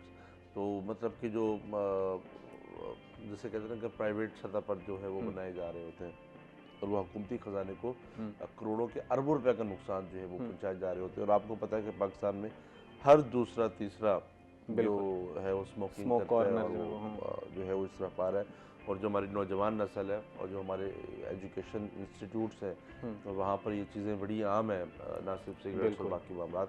अब बात करेंगे तो बात फिर कहीं से कहीं से दूर तलक निकल जाएगी, दूर तलक निकल जाएगी, तो फिर कुछ लोग नाराज़ भी हो जाएंगे। खैर इस तरफ जो है वो हमारा मकसद ये है कि हम आपको ये नहीं मना करते कि आप सिगरेट नोशी ना करें, लेकिन आप कम से कम उस सिगरेट को परचेज करें जो हुकूमत को टैक्स दे रही है और वो हुकूमत मुल्की मईशत में एक इजाफा जो है वो बन सके। तो रिसेंटली एक कार्रवाई हुई जिसमें 2 करोड़ से ज़ायद मालियत का जो नॉन टैक्स पेड सामान था उसको जो है वो नज़र आतिश किया गया और उसमें मुख्तलिफ़ अक़साम की जो सिगरेट्स थी वो मौजूद थी और इन सिगरेट्स को कानूनी कार्रवाई के बाद जो है वो नज़र आतिश किया गया। तो जब वो इतने अरसा सिगरेट्स पड़े रहते हैं वहाँ पर तो वो फिर बेकार हो जाते हैं, वो मतलब वो यूज़ नहीं हो सकते, वो आपके लिए किसी कहते हैं ना कि मुज़र सेहत। तो अगर वहाँ से कोई उठा भी ले तो वो फ़रोख्त जो है वो नहीं किया जाता। जो एक बात थी उसको मैंने यहाँ पर भी क्लियर कर दी कि मतलब कि अगर वहाँ से कोई सिगरेट्स लेता भी है तो वो नाकाबिल इस्तेमाल होते। एक बात थी जो मैंने उसको ठीक है, आपने वाज़ेह कर दिया, कुछ चीज़ें जो है वो ऑन एयर वाज़ेह कर दी हैं। ज़ुहैब साहब EPA जो है वो काफ़ी कार्रवाइयाँ कर रहा है, डिस्ट्रिक्ट एडमिनिस्ट्रेशन स्मोक का मुकाबला करने में लगी हुई है। जब नज़र आतिश किया जाता है तो क्या फिर EPA से कोई इजाज़त ली जाती है या उनको बताया जाता है? मेरा नहीं ख्याल कि इसमें EPA से वफाक का इदारा उसने EPA से क्या इजाज़त दे दी, लेकिन अगर स्मोक का एक सिनेरियो बेहतर है कि उन्होंने अपनी एक्टिविटी जो है वो पहले कर दी और वो एक्टिविटी शहर से कई किलोमीटर बाहर हुई है। मतलब एक तो है ना शहर की सूरत हाल, एक शहर से बाहर हुई है। हम अब शहर की बात कर लेते हैं। शहर में आप देखिए, आप ज़रा चौकुम्हारा वाला और NFC की एरिया को आप देख लें, वहाँ पर किस तरीके से एक जो फैक्ट्री है, जो इंडस्ट्रीज़ वहाँ लगी हुई हैं। आप इस तरफ अगर चले जाएँ तो आपका इंडस्ट्रियल स्टेट है, तो इंडस्ट्रियल स्टेट में अभी तक वहाँ पर जो है वो जो धुआं छोड़ने वाली फैक्ट्रीज हैं वो काम कर रही हैं। अभी मैं एडिशनल कमिश्नर रेवेन्यू का, एडिशनल कमिश्नर जनरल का अभी एक मैं मैसेज जो है वो देख रहा था, तो उन्होंने कहा था हमने नोटिस जो है भेज दिए हैं, हमने इंडस्ट्रियल स्टेट में फैक्ट्रीज़ को नोटिस भेजे हैं, हमने ओपन जो बारबेक्यू पॉइंट्स हैं उनको नोटिस भेजे हैं। तो अब एक नए राउंड में हम चले गए हैं, बिल्कुल, कि जहाँ पर नोटिस का सिलसिला शुरू हो जाएगा, जहाँ पर क्रैकडाउन का सिलसिला शुरू हो जाएगा। बात फिर वहीं आएगी कि इम्प्लीमेंटेशन कितना हो रहा है। वही इम्प्लीमेंटेशन में जब गवर्नमेंट के इदारे जो हैं वो इस चीज़ के बलूज़े खातिर नहीं रखेंगे, हर चीज़ नोटिस पे क्यों है? आप चलें कुछ ना कुछ अवेयरनेस के लिए काम किया जा रहा है डिस्ट्रिक्ट एडमिनिस्ट्रेशन जो है। इस दफा कि हर साल स्मोक ने आना है और हर साल हमारी जो क्लाइमेट है वो चेंज हो रहा है और उतने ही हमारी जो अब ट्रांसपोर्टेशन है तो मतलब कि उससे इतना जहरीला धुआं जो है वो निकल रहा है जो कि डायरेक्ट आपको वो जो है वो अफेक्ट कर रहा है। फिर आपकी इंडस्ट्री बिल्कुल इस पे काम करने की ज़रूरत है, हमें तफसीलन इस पे जो है वो क्रैकडाउन करने की ज़रूरत है। इस वक्त हमारे साथ एक कॉलर लाइन पर मौजूद हैं। जी अपना नाम बताइएगा और सवाल कीजिएगा। कट गया जब मैंने कहा कॉल कट गई है, अगर उनसे दोबारा रब्ता होता है तो हम जब बात करेंगे। नहीं, वही सवाल करेंगे, ये भी हजामा से रिलेटेड। अच्छा, पाकिस्तान का मसला ज़ुहैब बुखारी साहब जानते हैं। ओके, ज़ुहैब साहब हर खबर पर नजर। हर खबर पर नजर। अच्छा, किसी का क्या लेना है बीआरसी, किसी का कस्टम से क्या लेना, किसी का स्मोक से क्या लेना, जाती मसाइल है। स्मोक बिल्कुल तो हेल्थ का अच्छा, पॉइंट स्मोक वो टॉपिक है हाँ। जिस पर जितनी बात की जा सके कम कम है। आने वाले दिनों में स्मोक इतना डेंजरस होने जा रहा है बिल्कुल। कि आपके लिए सांस लेना जो है वो बहुत मुश्किल हो जाएगा, आपके लिए घर से निकलना बहुत मुश्किल हो जाएगा। तो उसलिए अवेयरनेस ये है कि जो छोटे बच्चे हैं और जो बड़े उम्र के लोग हैं, और ख़ासकर एक और कंडीशन है कि जो दमा का शिकार लोग हैं, वो खासकर अपनी बिल्कुल हमारे साथ डॉक्टर मौजूद थे, वो बड़ा तफसीलन बता के गए कि आपने मास्क का इस्तेमाल करना है। जो और डॉक्टर ज़ुहैब साहब बता रहे हैं नहीं, हमारे साथ जरा एक सर्टिफाइड डॉक्टर भी मौजूद हैं, एमबीबीएस, जो पिछले 25 साल से लोगों को मशवरे दे रहे हैं और लोगों का इलाज कर रहे हैं। इसमें मैं अगर थोड़ा सा जी, मैं यही चाह रहा था कि आप कुछ ऐड कर दें, सर्टिफाइड हजामा भी इसमें ऐड ज़ुहैब साहब 10 सेकंड है हमारे पास। बड़ी अच्छी बात मैम 10 सेकंड लास्ट में। जी बिल्कुल, मैं वाइंड अप करूंगी कि स्मोक में एक तो मास्क का इस्तेमाल जरूर करें, बच्चे स्कूल जाते हैं सन ग्लासेस का इस्तेमाल ज़रूर करें, वो आपकी आंखों को कवर करेंगी।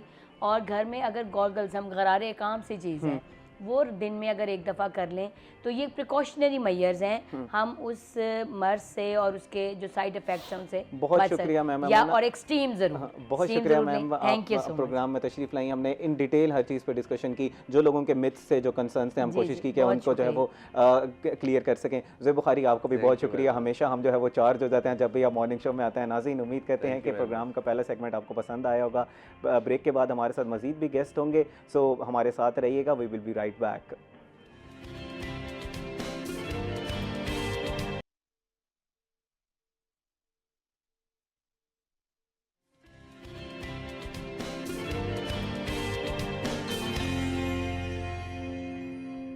वेलकम बैक नाज़रीन। ब्रेक से पहले हम गुफ्तगू कर रहे थे FBR के हवाले से, इसी के साथ साथ हमने हिजामा के ऊपर डिस्कशन की। नाज़रीन, उम्मीद करते हैं कि आपको प्रोग्राम का पहला सेगमेंट जो है वो पसंद आया होगा। इस वक्त हमारे साथ मैम अनीका इलियास मौजूद हैं, जो कि क्लिनिकल डाइटिशियन है। उनसे आज हमने कोलेस्ट्रॉल के हवाले से बात करनी है। कोलेस्ट्रॉल क्या है, किस तरह होता है, उसको कंट्रोल किस तरह किया जा सकता है डाइट के ज़रिए, और हमारे जो लाइफस्टाइल चेंजेस है वो इसमें किस तरह मददगार साबित होती हैं। अस्सलाम वालेकुम ma'am, welcome to the show. वालेकुम अस्सलाम, thank you so much for inviting me. कैसी हैं आप? मैं बिल्कुल ठीक हूँ। मॉर्निंग का आपका आगाज़ ठीक हुआ? हाँ जी, बहुत अच्छा रहा। आप लास्ट टाइम बड़ा कुछ चीज़ें रिकमेंड करके गई थी, खुद भी आप उस पर अमल कर रही हैं। जी डेफिनेटली ये बहुत ज़रूरी है।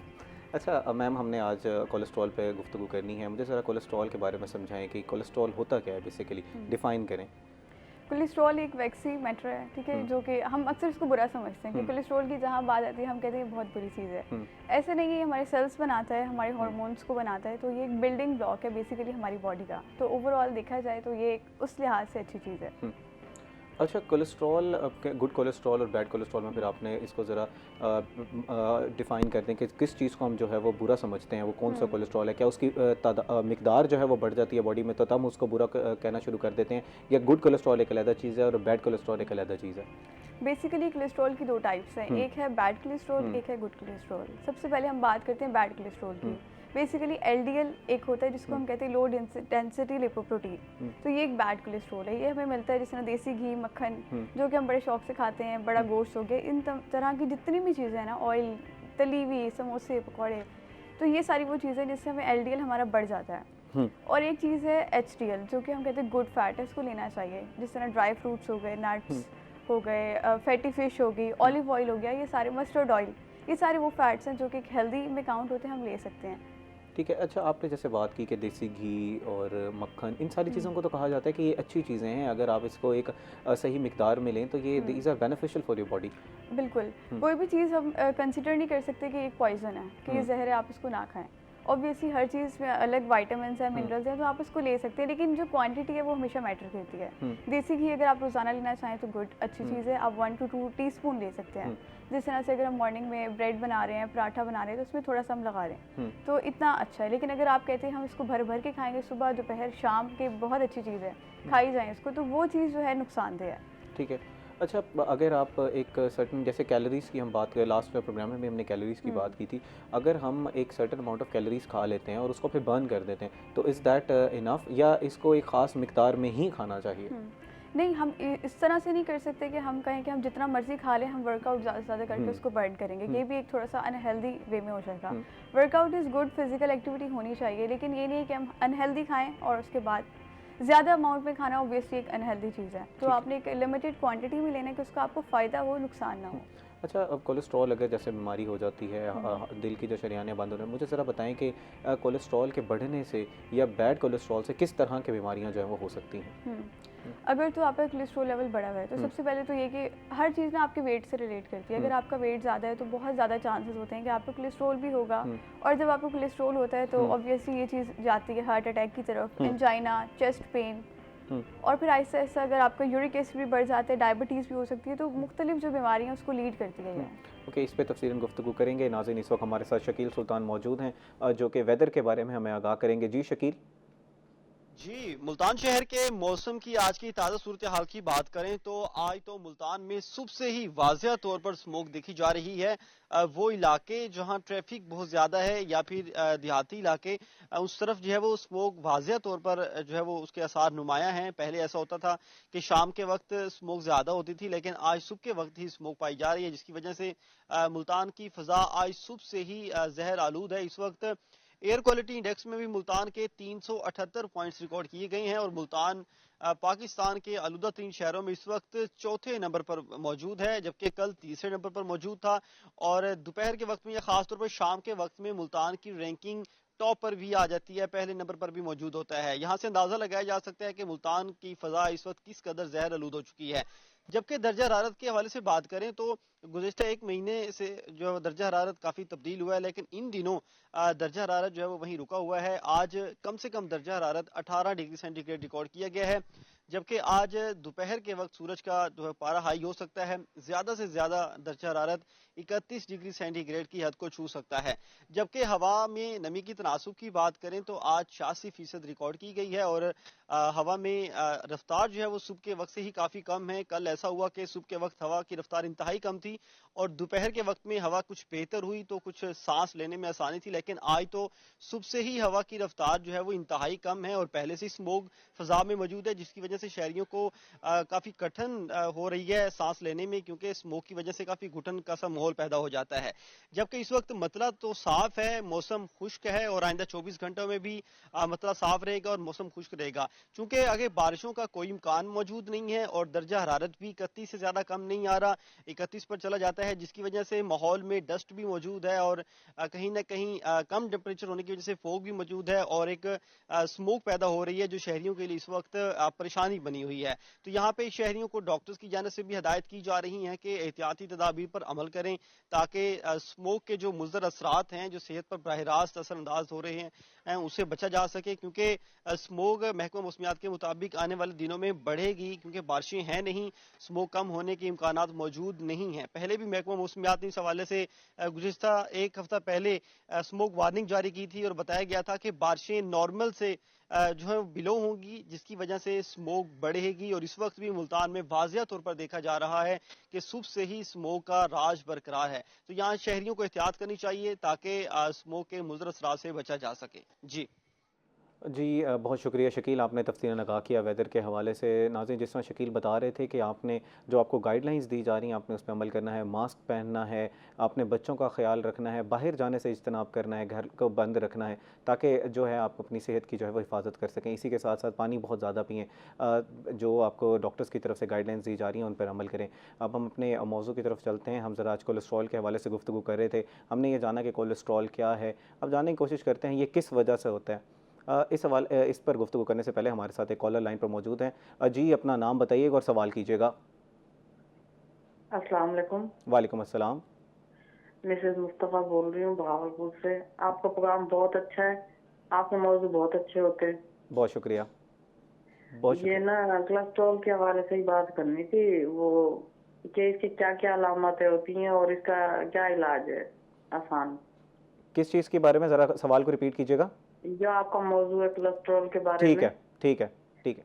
मैं इसकी क्या क्या अलामतें होती हैं और इसका आसान इलाज कोई बता दें, घरेलू जी टोटका जी, वगैरह। बहुत शुक्रिया, बहुत शुक्रिया। इसी हवाले से गुफ्तगू करें। जी जी अनिका, आप मैं पहले कॉजेज़ की तरफ फिर चला जाता हूँ कि कॉज क्या है, उसके बाद उसकी अलामात और सिम्टम्स भी आप ज़रा बता दीजिएगा। वो तो मेरे ख्याल है डॉक्टर हज़रात सिम्टम्स ज़रा बेहतर बता सकते हैं, आप भी ज़रा बता दीजिएगा। अच्छा, बेसिकली रीज़न्स ये होती हैं कि अगर आप बहुत ज़्यादा अनहेल्दी डाइट ले रहे हैं, अगर आपका बहुत फास्ट फूड का इस्तेमाल है, जिस तरह आजकल हमारी रूटीन ऐसी है, जॉब्स ऐसी हैं, हम काम करके आते हैं, थके होते हैं, तो हमने बस ऑर्डर किया शवारमा, बर्गर्स, इस टाइप की चीज़ें, फ्राइड आइटम्स बहुत ज़्यादा हमारी डाइट में कॉमन हो चुके हैं। तो एक तो इसकी मेन रीज़न है अनहेल्दी डाइट। जितना आप जंक खा रहे हैं, जितना आप बेकरी आइटम्स, अब चाय के साथ हमने बिस्किट फ़र्ज कर लिया बिल्कुल कि जब तक बिस्किट नहीं होंगे हमारी चाय पूरी नहीं होगी। फिर उसके साथ केक, रस और पेस्ट्रीज, तो इस टाइप की चीज़ें भी, नगेट्स बन गए। तो ये सारी चीज़ें वो हैं जो कि हमारा एक अनहेल्दी लाइफस्टाइल को मज़ीद ख़राब कर रही हैं, ठीक है, उसको मज़ीद कर रही हैं। और इसके साथ ये कि हम इतने थके हुए, हमारी जॉब्स होती हैं, हम घर आते हैं तो बैठे रहते हैं, फिजिकल एक्टिविटी का तो कोई सवाल ही पैदा नहीं होता। अगर थोड़ी बहुत कभी वॉक हो भी जाए तो हम उसको समझते हैं कि हमने बहुत वॉक कर लिया है, लेकिन ये चीज़ हमारी डेली डाइट का हिस्सा होना चाहिए कि हमने डाइट अच्छी करनी है तो रूटीन में वॉक भी शामिल करनी है। 30 मिनट्स की वॉक सबको करनी चाहिए, बहुत मिनिमम है।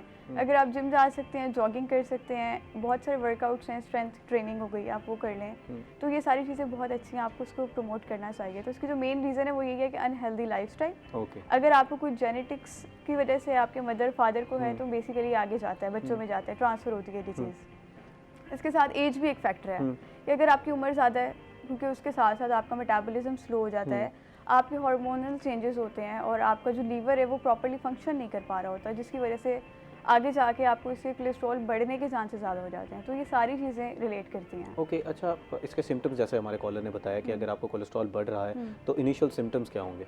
इनिशियल सिम्टम्स यही है कि सबसे पहले अगर तो आपका वेट ज़्यादा है तो आपको चाहिए कि आप अपना टेस्ट करवाएं सबसे पहले, अगर आपको लग रहा है आपका वेट ज़्यादा है, क्योंकि जैसे ही आपको कोलेस्ट्रॉल होगा तो आपको यूरिक एसिड के भी सिम्टम्स फील होते हैं, जिस तरह से घुटनों में दर्द, सूजन हो जाना, इस टाइप की जितनी भी चीज़ें। कोलेस्ट्रॉल के बेसिकली हम कुछ सिम्टम्स नहीं कह सकते कि हम किसी को देख के बता देंगे कि इसका कोलेस्ट्रॉल ज़्यादा है। आपको खुद अपने बारे में पता होता है कि अगर आपका कोई अनहेल्दी लाइफस्टाइल है तो फिर डेफिनेटली हर बंदे को चाहिए कि वो तकरीबन 1 साल में टेस्ट करवाए, 1 साल बाद लाजमी टेस्ट करवाएं। लेकिन अगर आपको कोई इशू डायग्नोज हो चुका है कोलेस्ट्रॉल से रिलेटेड तो आपको हर 3 मंथ्स के बाद टेस्ट ज़रूर करवाने चाहिए। अच्छा, आपने लाइफस्टाइल की बात की, जिस तरह हम कॉजेज़ की बात कर रहे थे, उसमें एक सबसे बड़ा हमारा कंसर्न होता है कि हम देसी घी के बजाय, मक्खन के बजाय कुकिंग ऑयल को इस्तेमाल करें, वेजिटेबल ऑयल जो हम इस्तेमाल करते हैं, क्या उसका भी इम्पैक्ट हमारे सेहत पर पड़ता है, कोलेस्ट्रॉल लेवल पर ख़ास तौर पर पड़ता है? अच्छा, ये बहुत ज़्यादा कॉमन क्वेश्चन है आता है कि आप ऑयल कौन सा इस्तेमाल कर रहे हैं। देसी घी और मक्खन का हमें पता है कि अगर हम बहुत ज़्यादा अमाउंट में इस्तेमाल करते हैं तो ये हमारी सेहत के लिए अच्छा नहीं है। तो कुकिंग ऑयल में लोग ऑलिव ऑयल में कढ़ाइयाँ बनाते हैं, सालन बनाते हैं, Which is not recommended. हाँ, जो कि उनको लगता है कि बहुत हेल्दी है, हमने सुना है कि ऑलिव ऑयल आप इस्तेमाल करें, लेकिन कभी भी ऑलिव ऑयल को हम डीप फ्राइंग के लिए इस्तेमाल नहीं करते। ऑलिव ऑयल को हमेशा हमने इस्तेमाल करना होता है जिस तरह से ड्रेसिंग के लिए, अगर आपने कोई सैलेड बाउल ले रहे हैं तो आप उसमें 1 टीस्पून उसमें कर दें। इसके अलावा अगर आपने सूप बनाया है तो आप सूप को ऊपर से डाल दें, यानी कि सूप में डाल के आप उसको पका रहे हैं, उसको उबालियाँ दे रहे हैं, ऐसा नहीं करना। इसके साथ अगर आपने पास्ता बॉईल किया तो आप उसमें डाल सकते हैं और दाल में डाल सकते हैं, तो डिफरेंट चीज़ें हैं उसको इस्तेमाल करने की। लेकिन आपने अगर फ्राइंग के हवाले से बात करें तो आपके घर में 2 ऑयल होने चाहिए। एक है मस्टर्ड ऑयल जिसको हम कहते हैं सरसों का तेल, तो इसको इस्तेमाल करना चाहिए, बहुत अच्छा है। स्मोक पॉइंट इसका कम होता है, जिस तरह ऑलिव ऑयल का जो है वो कहा जाता है कि स्मोक पॉइंट कम है। ऑलिव ऑयल तो फॉरन बर्न होता है जो कि आपकी सेहत के लिए मजीद नुकसानदेह साबित होता है। उसका स्मोक पॉइंट इसका मस्टर्ड ऑयल का ज़्यादा है, इसकी वजह से आप रिकमेंड कर रही हैं? मस्टर्ड ऑयल बहुत अच्छा है इसी वजह से कि इसको हम डीप फ्राइंग के लिए यूज़ कर सकते हैं, और इसके साथ कैनोला ऑयल जिसको हम वेजिटेबल ऑयल भी कहते हैं नॉर्मली, तो ये दोनों ऑयल बहुत बेस्ट है। आपके घर में ये 2 ऑयल होने चाहिए, मस्टर्ड या कैनोला में से एक, और दूसरा ऑलिव ऑयल, अगर आपने हार्ट हेल्थ को बेहतर बनाना है तो। ठीक है, इस हवाले से मज़ीद भी गुफ्तगू करेंगे क्योंकि ये हमारे घरों में खाना में इस्तेमाल हो रहा होता है, तो तफसीलन इस पर गुफ्तगू करेंगे। नाज़रीन, जिस तरह मैम ने बताया कि ऑलिव ऑयल जो है वो उसका स्मोक पॉइंट बहुत कम है, आपने उसको खाने के लिए इस्तेमाल नहीं करना। मज़ीद भी इस हवाले से गुफ्तगू करेंगे। इस वक्त वो एक ब्रेक का, हमारे साथ रहिएगा।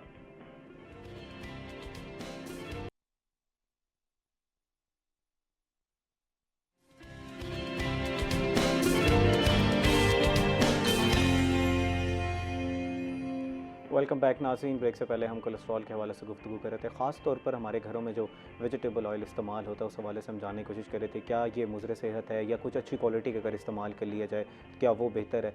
मैम, डिफरेंट क्वालिटीज़ के वेजिटेबल ऑयल्स मिलते हैं, कुछ बहुत कम पैसों में आपको मिल जाते हैं, कुछ काफ़ी अच्छी कंपनीज़ का आपको मिल जाते हैं, क्या इस पर भी फ़र्क पड़ता है, ब्रांड वैल्यू का भी फ़र्क होता है? दूसरा ये बताइएगा कि हमारे यहाँ एक 3 टाइम हमने खाना खाना होता है, उसमें तीनों टाइम हमारा वेजिटेबल ऑयल से खाना बना होता है। अब मछलियों का ज़रा सीज़न है, घर में लोगों ने मसाले वगैरह लगा के रख दिए होंगे, उनको भी डीप फ्राइंग की जाएगी, बाहर भी हम ऑयल खा रहे हैं, तो कोई ख़ास मिकदार है या इस तरह हम जो हमारी डेली हैबिट्स हैं, आप बेहतर जानती हैं, कुकिंग करती होंगी, तो वो ठीक है हमारा 3-3 टाइम इसी तरह वेजिटेबल ऑयल में खाना खाना?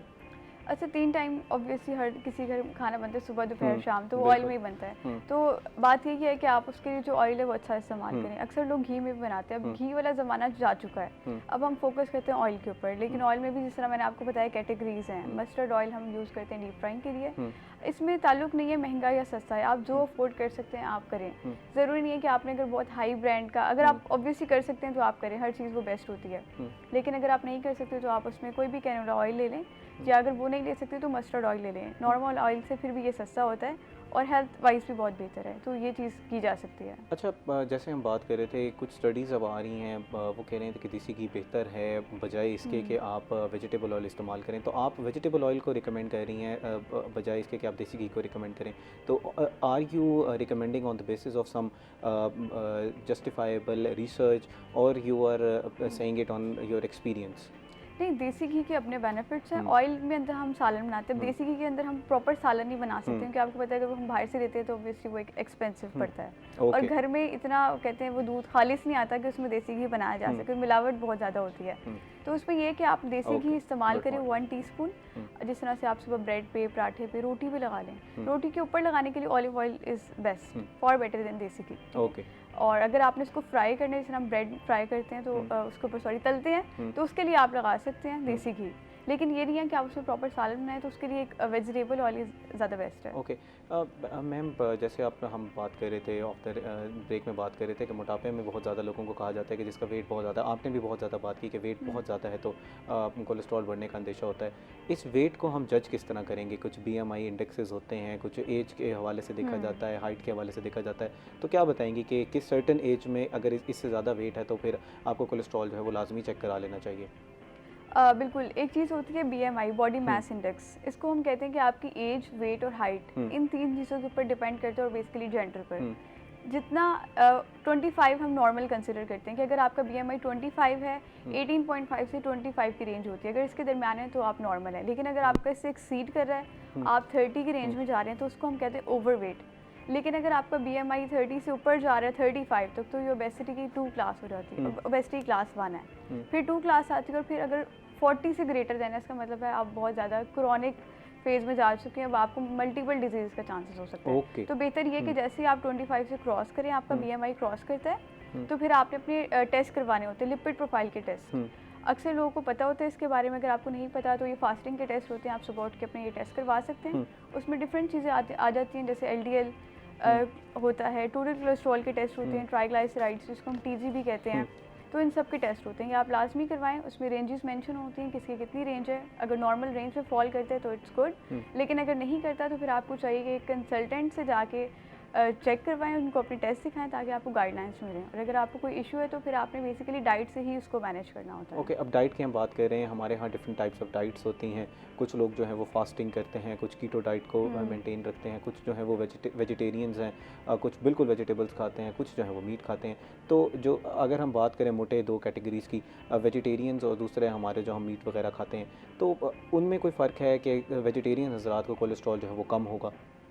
ये चीज़ हम सिर्फ इस चीज़ से रिलेट नहीं कर सकते कि सिर्फ कोलेस्ट्रॉल आप गोश्त और अंडों से ही रिलेट करते हैं कि अगर आप ये चीज़ें 2 चीज़ें खा रहे हैं तो फिर आपको कोलेस्ट्रॉल बढ़ेगा। मेरे बहुत सारे क्लाइंट्स हैं जो कि वेजिटेरियन हैं, जस्ट वेजिटेबल्स लेते हैं, गोश्त नहीं लेते, लेकिन फिर भी उनको भी कोलेस्ट्रॉल है।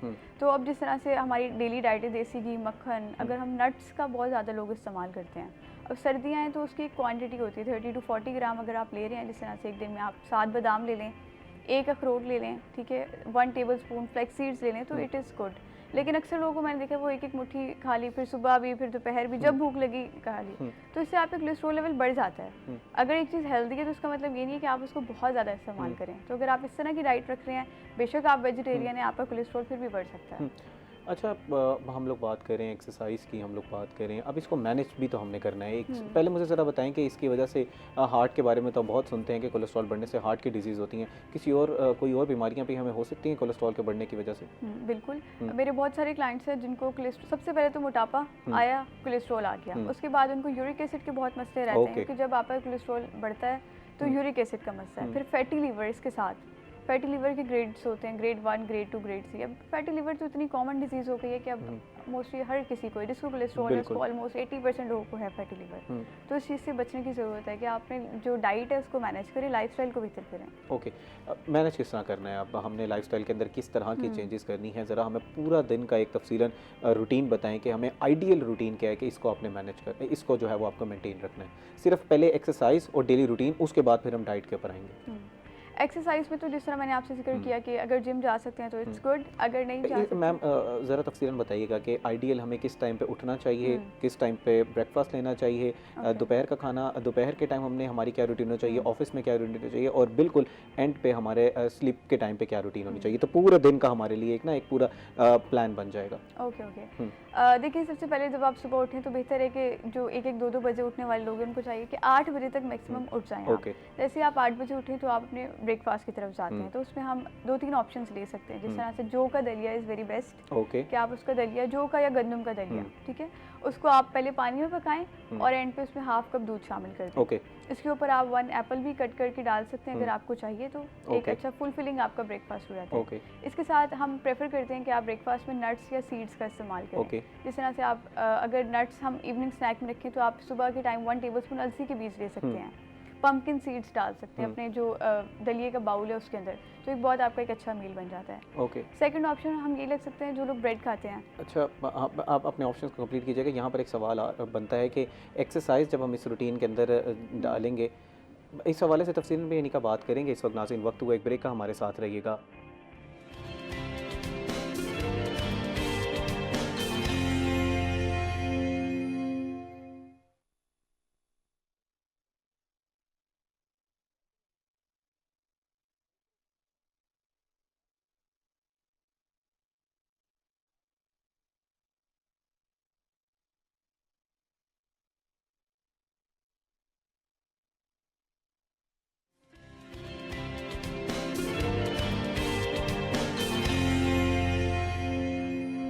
वेलकम बैक नाज़रीन। ब्रेक से पहले हम अनीका से बात कर रहे थे कि कोलेस्ट्रॉल क्या है, और ख़ास तौर पर हम एक प्लान तरतीब दे रहे थे कि किस तरह का जो है वो डाइट प्लान होना चाहिए। उस पर तफसीलन गुफ्तगू करेंगे। इस वक्त हमारे साथ मौजूद है मोहम्मद इमरान गाजी साहब, जो कि फॉर्मर जनरल सेक्रेटरी हैं इनकम टैक्स बार के। इससे आज हम इस हवाले से गुफ्तगू करेंगे जो ज़ुहैब बुखारी साहब बात कर रहे थे रिटेल सेक्टर को टैक्स नेट में लाने के हवाले से। वो क्या है, अक्टूबर में कुछ जो है इनकम टैक्स गोशवारे बढ़ाने की डेट जो है वो एक्सटेंड कर दी गई है। अब लास्ट डेट कब है, कब तक की जा सकती है, और जो लेट फाइलर्स होते हैं उनके लिए क्या किस तरह के जुर्माने होते हैं। अस्सलाम वालेकुम sir, welcome to the show. कैसे हैं सर आप? अल्हम्दुलिल्लाह, ठीक है सर। शुक्रिया जनाब इनवाइट करने का। सर आपका बहुत शुक्रिया तशरीफ़ आवरी का। ज़रा अभी क्योंकि लास्ट डेट आने वाली है, कुछ एक्सटेंड कर दी गई थी, तो मुझे ज़रा बताएं कि लास्ट डेट कब है इनकम टैक्स गोशवारे जमा कराने की, और अगर कोई लेट फाइलर होते हैं तो उनके लिए फिर क्या जुर्माने होते हैं? इसमें सर ऐसे है कि 30 सितंबर 2000 जो भी साल होगा वो लॉ में प्रोवाइडेड है कि जी के लास्ट डेट है। ओके। लेकिन क्योंकि गोशवारा थोड़ा सा लेट आया था, फिर FBR के जो सॉफ्टवेयर उसमें टेक्निकल प्रॉब्लम्स थी, तो पहले 15 अक्टूबर की, और फिर हमारे टैक्स बार्स ने मुतालबा किया कि इसको डेट एक्सटेंड की जाए। अभी काफ़ी सारे जो हमारे टैक्स पेयर्स हैं उनका गोशवारा भी जमा होना रहता है। ओके। तो अब 31 अक्टूबर है और 31 अक्टूबर लास्ट डेट है। मे भी बढ़ा दे, लेकिन 90% चांस है कि अब FBR ना बढ़ाए। एक्सपीरियंस आपका क्या कहता है कि बढ़ा देगा? पहले भी तो ये एक्सपीरियंस पिछले 4-5 साल से बुरा जा रहा है, नहीं बढ़ा रहे हैं। नहीं बढ़ा रहे, बिल्कुल। और अगर कोई लेट फाइलर होता है तो उसके लिए फिर क्या जुर्माना होता है? लेट फाइलर के लिए एक तो जुर्माना होता है कि वो 1000 रुपये अपना गोशवारा जब लेट भरेगा तो उसके साथ जमा कराएगा तो वो लेट फाइलर होगा, और जब वो प्रॉपर्टी खरीदेगा या बेचेगा तो उसको डबल रेट लगेगा। और अच्छा, जो वही नॉन फाइलर वाला हिसाब हो जाएगा? नॉन फाइलर को तो 4 गुना रेट लगेगा। ओके। 2 साल से FBR ने भी ज़्यादा सख्ती कर दी लेट फाइलर के लिए भी। ओके। तो विद इन टाइम गोशवारा जमा कराना बहुत ज़रूरी है अगर आपने कोई प्रॉपर्टी खरीदनी है या बेचनी है। अच्छा सर, अभी मैंने नॉन फाइलर का एक टर्म यूज़ कर दिया है नाज़रीन, क्योंकि मॉर्निंग शो है, थोड़ा लाइट प्रोग्राम हम रखते हैं। बड़ा ईजी अल्फाज में समझाइएगा कि फ़ाइलर क्या है, नॉन फाइलर क्या है, क्यों ज़रूरी है मुल्क के लिए कि आप टैक्स नेट का हिस्सा बने? जी, आपकी जो GDP होती है, जो आपकी ग्रोथ होती है मुल्क की, वो टैक्स के ज़रिए ही मुमकिन होती है, और इस गवर्नमेंट के पास कोई और अदर सोर्सेज नहीं है। हमारे कौमी जितने भी वसाइल हैं, कौमी इदारे हैं, वो सब नुकसान में जा रहे हैं। PIA वापडा आपके सामने है। बिल्कुल। तो इसलिए हमारी जो कौमी फ्रीज़ा रही है कि जी हम टैक्स नेट में आएँ, कौमी टैक्स दें। लेट फाइलर जो एक्टिव फाइलर वो है जो 30 सितंबर या अगर FBR ने कोई एक्सटेंड किया डेट उसके अंदर जमा करवा देगा। उसके बाद अगर उस तारीख के बाद कोई टैक्स शख्स अपना टैक्स जमा करवाता है या गोशवारा जमा करवाता है, वो लेट फाइलर है। ओके। और जो बिल्कुल जमा नहीं करवाता वो नॉन फाइलर है। ओके। ये 3 इस्तेलाह इस वक्त चल रही हैं। अच्छा, नॉन फाइलर के हवाले से कहा जा रहा था कि ये टर्म बिल्कुल ख़त्म कर रहे हैं ये हुकूमत जो है वो, और बिल्कुल हर किसी को फाइलर होगा। हमारे जो वज़ीर ख़जाना है उन्होंने भी ये बात की थी। इस तरफ कोई काम शुरू हुआ है या सिर्फ जो है वो इनके लिए जो हमें तंबीह की जाती है वही सिर्फ वही की जा रही है और इनके ऊपर जो है वो चार्जेस सिर्फ बढ़ाए जा रहे हैं नॉन फाइलर हजरात के ऊपर? जी, ऐसे है कि उन्होंने नॉन फाइलर की इस्लाह को ख़त्म जरूर किया, लेकिन कान को इधर से पकड़ के उधर से पकड़ लिया है ओके। कि फाइलर नॉन फाइलर तो, लेकिन जो गुस्वारा जमा नहीं करवाएगा उसका मीटर भी काटा जा सकता है, उसके यूटिलिटी बिल्स भी ख़त्म हो सकते हैं, मोबाइल फ़ोन भी बंद हुए हैं। तो बेसिकली वो कह रहे हैं जी कि हम अब जो गुस्वारा जमा नहीं कराएगा उसके खिलाफ एक्शन लेंगे। ओके। बजाय रही नहीं कि जी कि सिर्फ टैक्स जमा, जब प्रॉपर्टी खरीदेंगे तो आपको 4 गुना टैक्स लग गया और आपने कहा जी कि मैं टैक्स नेट से बाहर हूँ, मैं 1 लाख की जगह 4 लाख गवर्नमेंट को उस वक्त भर दूंगा जब मैंने प्रॉपर्टी खरीदनी है। लेकिन अब गवर्नमेंट यूटिलिटी बिल्स पे भी आ गई है। ओके। अच्छा, आपके एक्सपीरियंस क्या कहता है? हम लोग जो ना टैक्स नेट में आने से इसलिए डरते हैं, वो कहते हैं कि एक दफ़ा सैलरीड क्लास की एग्जांपल बहुत बड़ी एग्जांपल है कि एक दफ़ा आप टैक्स नेट में शामिल हो जाएं तो जो लोग पहले से टैक्स दे रहे हैं उन्हीं से मज़ीद टैक्स लिया जाता है, टैक्स नेट को बढ़ाया नहीं जाता। तो क्या ये मिथ्स हैं? क्या सहूलियात अब दी जा रही हैं टैक्स फाइलर्स को? इसमें सर 2 चीज़ें हैं। एक आपने बड़ी प्यारी बात की है, 2025 का जो साल गया है इसमें सैलरी क्लास ने 55% बिल्कुल 55% of the tax collection budget का जमा करवाया है, 45 बाकी जितने भी हैं, क्योंकि फिर उनके पास ऑप्शन नहीं है सैलरी क्लास के पास कि वो अपना टैक्स बचा सके। दूसरी बात रहेगी जी कि अब टैक्स नेटवर्क जो अब लोगों के दिल में यही खौफ है कि जी कि अगर हम फाइलर बन जाएंगे या टैक्स नेट में आ जाएंगे तो हमें इसी तरह सैलरी क्लास की तरह ही निचोड़ा जाएगा। लेकिन अब FBR में थोड़ा सा सिस्टम चेंज हुआ है। लंगरियाल साहब चेयरमैन, उन्होंने बड़ी सख्ती कर दी है कि नेट जो है जो इसको ब्रॉड करें, इसको बढ़ाएं। अब एक साल 40 बंदों का ऐसा बैठ गया है जो सिर्फ सोशल मीडिया को चेक कर रहा है। ओके। कि सोशल मीडिया पर लोगों का लाइफस्टाइल क्या है। नोटिस गए हैं बाकायदा कि आपने 40 गाड़ियाँ दिखाई हैं, 20 गाड़ियों के साथ आपने वीडियो बनाई है, आपके लग्जरी घर हैं, नेट टैक्स आप दे रहे हैं कि जी कि मेरी साल की 12 लाख इनकम हुई है जिस पर मेरा 2 लाख टैक्स बनता है, ले ले। तो इस वक्त बड़ी सख्ती से काम हो रहा है, काम किया जा रहा है, सख्ती से काम किया जा रहा है। और आपके गैर मुल्की ट्रैवल जितने हैं उसको मॉनिटर किया जा रहा है। जितने आपके फॉरेन ट्रैवल होंगे उसका आपका एक्सपेंसेस होंगे, उस एक्सपेंसेस को भी काउंटर करने के लिए सेल बन गए हैं। अब बाकायदा अब FBR सेल बना रहा है। तीसरे नंबर पर जो सबसे बड़ी जो अमेंडमेंट आई है इस वक्त वो आई है सेक्शन 175 में। उसमें अब FBR ने खुद को मान लिया जी कि हम टैक्स नेटवर्क नहीं बढ़ा सकते। ठीक है। अब बैंकों के जिम्मे लगा दिया जी कि हम अपना रिकॉर्ड आपको देंगे। ठीक है। और बैंक हमारे एल्गोरिथम को चलाएंगे। ठीक है। और उस एल्गोरिथम में रिजल्ट जो आएगा वो बैंक से अब आपको FBR को बताएं जी कि एक शख्स का करोड़ों रुपए की ट्रांजैक्शन हो रही है, लेकिन इसका जो गुस्वारा इनकम टैक्स का है वो मैच नहीं कर रहा। लेकिन सर वो हमारे यहाँ तो मसला ये है ना कि आप क्योंकि बेहतर इस चीज़ को समझते हैं कि हमारे यहाँ तो अनडॉक्यूमेंटेड इकोनॉमी जो है वो डॉक्यूमेंटेड इकोनॉमी से बड़ी है। एक शख्स तो बैंकिंग सेक्टर में तो चले, एक शख्स है उसके ऊपर आप उसके ऊपर पकड़ सकते हैं उसको कि इसकी ट्रांजैक्शंस को हम पकड़ लें। एक शख्स बैंकिंग सेक्टर में है ही नहीं, सिर्फ कैश में लेन देन कर रहा है, तो उसको फिर किस तरह काउंटर किया जा सकता है? उसको काउंटर, अब देखें 2 चीज़ें होती हैं। आप टैक्स जमा कराते हैं अच्छी रिहाइश के लिए, अपने अच्छे रहने के लिए, अच्छा एक अपना इमेज रखने के लिए। मैं अगर अच्छे कपड़े पहन के बैठा हूँ, अच्छी गाड़ी में आया हूँ, मेरा अच्छा एक इलाके में घर है, टैक्स जमा करा कर मुझे सहूलतें मिलती हैं। जो शख्स आपने बात की है वो इन सहूलतों से फिर महरूम रहता है। वो सारे ज़िंदगी खौफ में रहता है कि जी जब मैंने टैक्स नहीं देना तो मैं अच्छे कपड़े पहनूंगा तो मैं रिपोर्ट हो जाऊंगा, मैं अगर अच्छी गाड़ी लूँगा मैं रिपोर्ट हो जाऊँगा, अच्छा मकान लूँगा मैं रिपोर्ट हो जाऊँगा। तो फिर वो उसकी रिहाइश, उसका रहन सहन, उसके बच्चों का लिविंग स्टाइल और उसके बच्चों की स्कूलिंग वो सब महरूम रहता है। तो बेहतर यही है कि टैक्स नेटवर्क में आएँ, आप अपने सोसाइटी को भी बेहतर करें, मुल्क के लिए भी बेटरमेंट में भी हिस्सा डालें। अच्छा सर, अब टैक्स फाइलिंग सिस्टम एक टाइम पे बहुत मुश्किल होता था, बहुत कम्बरसम समझा जाता था। लोग जो है वो डरते थे कि यार फाइल किस तरह करें, कोई गलती हो गई तो फिर हमें उसको भुगतना पड़ेगा, इसलिए फिर लोग फाइल ही नहीं करते थे। अब कहा जा रहा है कि सिर्फ आपके ID कार्ड ही आपका नंबर है, आपका CNIC नंबर जो है वो उसी के तहत आपकी एक ID बन जाती है, उसी पर आप ईजिली जो है वो फाइल कर सकते हैं।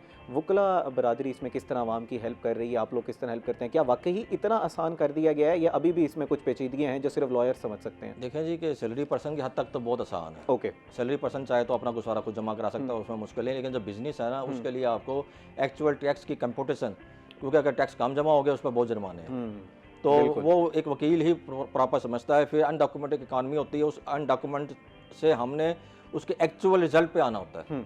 उस एक्चुअल रिजल्ट पे आने के लिए फिर हमें मेहनत करनी पड़ती है, इतना आसान काम नहीं है। अगर तो उस शख्स के पास मुकम्मल स्टाफ मौजूद है, 4 अकाउंटेंट्स का स्टाफ मौजूद है और वो अकाउंटेंट्स मौजूद है, एक एक इनवाइस उसके पास रिकॉर्ड में मौजूद है, वो खुद जमा करा सकता है।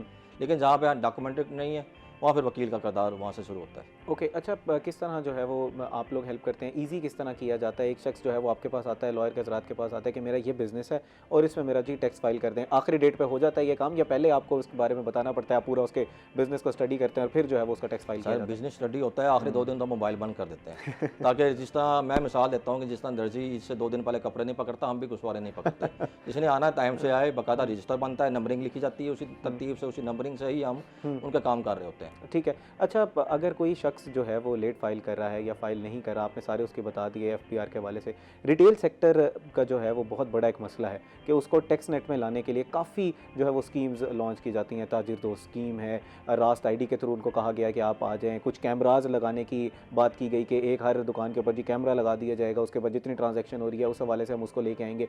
इनडायरेक्टली जो ऑनलाइन कारोबार हो रहे हैं उसके ऊपर टैक्स लगाया गया ताकि रिटेल सेक्टर जो है वो हमारा टैक्स नेट में आ जाए। इस वक्त रिटेल सेक्टर को टैक्स नेट में लाने के लिए क्या क्या इकदाम उठाए जा रहे हैं? इस वक्त रिटेल सेक्टर को जी 2020 से कानून आया हुआ है कि स्कूल जो हो गए, हॉस्पिटल जो हो गए, सबसे बड़ा ऐसा माफिया है जो कि कमा तो अरबों रुपए रहे हैं लेकिन दिखा कुछ भी नहीं रहे। ओके। ये दुकानदार तो बेचारे कुछ भी नहीं है, इनके तो खराजात भी हैं। अब डॉक्टर है 2500 रुपये ले रहा है, उसने 10 पेशेंट का रिकॉर्ड देना चाहिए कि हमने 10 पेशेंट चेक किए हैं, बिल्कुल, लेकिन चेक वो करता है 100। तो वो ना बैंक में जमा हुए हैं पैसे, गोल्ड लेकर घर में रख लिया, ना वो सारा ब्लैक मनी उसकी बनती जा रही है। तो रिटेल सेक्टर को भी एफबीआई ने पॉइंट ऑफ सेल के जरिए सख्ती की हुई है। ओके। वो बेचारे मजबूर हैं, जितनी भी आपकी स्वीट्स की दुकानें हैं, जितनी भी आपकी बेकरीज हैं, वो आपको पॉइंट ऑफ सेल 1 रुपये की इनवाइस लग के आ रही होती है। ठीक है। शुरू में तो एफबीआई ने अपना लोगों को तरकीब दी थी कि जी कि अगर कोई आपको 1 रुपये की इनवाइस पॉइंट ऑफ सेल पर नहीं लगा के बिल देता, हमें रिपोर्ट करें, हम आपको इनामी स्कीम में उसको कारें दी थी। लेकिन बाद में फिर एफबीआई ने वो इनामी स्कीम ख़त्म करके अपने ही वो फंड एलाइड बैंक में पैसे ले रहे हैं 1 रुपये के हिसाब से और अपने एम्प्लॉइज़ को वो रिवार्ड दे रहे हैं। ओके। तो वो रिवार्ड जो लोग अब अपने एम्प्लॉइज़ को दे रहे हैं वो वापस आनी चाहिए। स्कीम बड़ी इंपॉर्टेंट थी, वो हमको जज्बा होता था कि जी कि हमने अगर 1 रुपया दिया है तो वो गवर्नमेंट के खजाने में जमा होना चाहिए। ऐसा ना हो कि रिटेल सेक्टर। ज़रा इसको आसान अल्फाज में समझाइएगा कि क्या है ये 1 रुपी इनवॉइस जो है, बिल्कुल आसान अल्फाज। सादा अल्फाज मेरे ऐसे है कि पॉइंट ऑफ सेल एफबीआई ने लगाया हुआ है हर दुकानदार पर जो 1000 स्क्वायर फुट से ज़्यादा की दुकान है, किसी माल में है या कोई ब्रांड के अंदर काम कर रहा है, वहाँ पे इसी लगा हुआ है, चाहे वो रजिस्टर्ड है या नहीं है, वो रजिस्टर्ड लाजमी होगा। ओके, रजिस्टर्ड लाजमी और होगा। उसके लिए ज़रूरी है कि वो पॉइंट ऑफ सेल एक अपना एफबीआर के साथ रियल टाइम ट्रांजैक्शन करेगा कि मैं जो भी ट्रांजैक्शन करूँगा एफबीआर के रिकॉर्ड में ऑटोमेटिकली वो इनवॉइस कंप्यूटर की इनवॉइस एफबीआर को भी चली जाएगी। ओके। ताकि जो एक्चुअल उसका सेल है वो पूरी की पूरी एफबीआर के रिकॉर्ड में खुद डेली रियल टाइम आती रहे। सर ये बहुत अच्छी सहर हासिल हमारी गुफ्तगू हो रही है। हमें टैक्स नेट में लाजमी आना चाहिए, रिटेलर्स को भी लाजमी टैक्स नेट का हिस्सा बनना चाहिए। नाज़रीन, इस हवाले से मजीद भी मैं चाहूँगा सर अपनी बात को कंप्लीट करें, लेकिन इस वक्त हुआ एक ब्रेक का, हमारे साथ रहिएगा।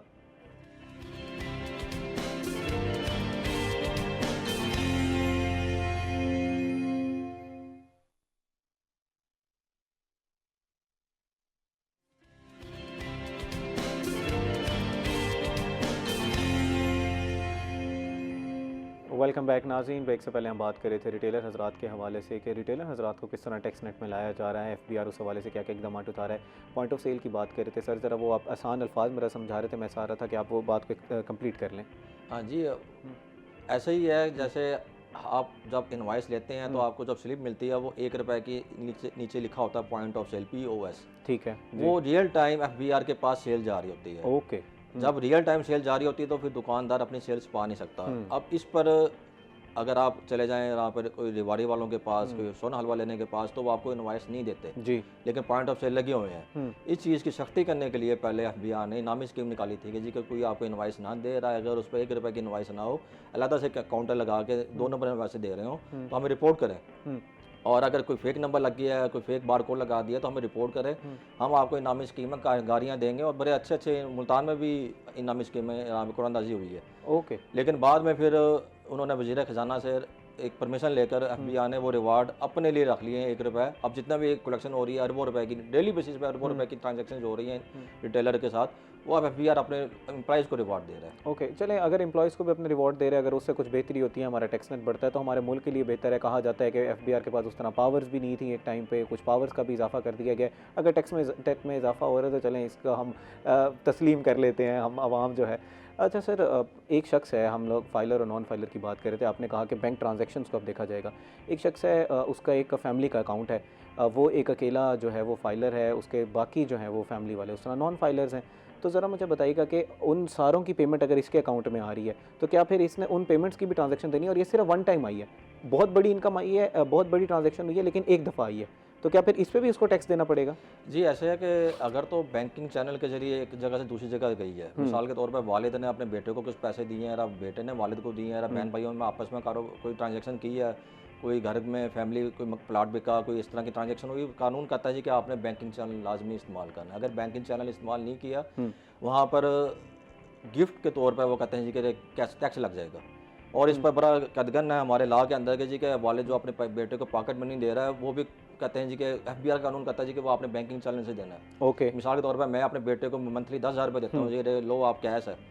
एफबीआर के कानून में गिफ्ट की कोई डेफिनेशन नहीं है, लेकिन वो गिफ्ट समझा जाएगा और गिफ्ट को आपने थ्रू बैंकिंग चैनल नहीं इस्तेमाल किया टैक्स लग जाएगा। अच्छा, तो जब आप इनकम टैक्स फाइल कर रहे होंगे तो उसमें ये बताना है कि मेरी इतनी इनकम थी और इसमें से मैंने ये फ़लाँ खर्चे किए और इस फ़लाँ अकाउंट में गए, इस तरह फाइल करना पड़ेगा फिर उस टाइम पे? ऐसे होता है जी कि मैं अपने खर्चों का खुद जिम्मेदार हूँ। ठीक है। अब मेरे पास अगर बैंक में पैसे आए तो मैंने हिसाब देना है कि किसने मुझे दिए। अगर तो बैंकिंग चैनल के जरिए आए तो मुझे एफबीआर मुबरा कर रहा है, अगर बैंकिंग चैनल के जरिए नहीं आए कैश में आए हैं फिर एफबीआर कहता है जी कि मैंने अगर अपने वालिद से भी पैसे लिए हैं तो वो टैक्स लग जाएगा। मतलब बाप ने जो बेटे को पैसे दिए और बेटे ने जो बाप को पैसे दिए, दोनों ने डिक्लेयर करने के हमें पैसे, दोनों ने income- डिक्लेयर करने हैं। ठीक है, दोनों के income पास सोर्स होगा तो डिक्लेयर करेंगे। ठीक है, ठीक और है, अगर बैंकिंग चैनल इस्तेमाल नहीं हुआ तो टैक्सेबल हो जाएगा वो। ठीक है।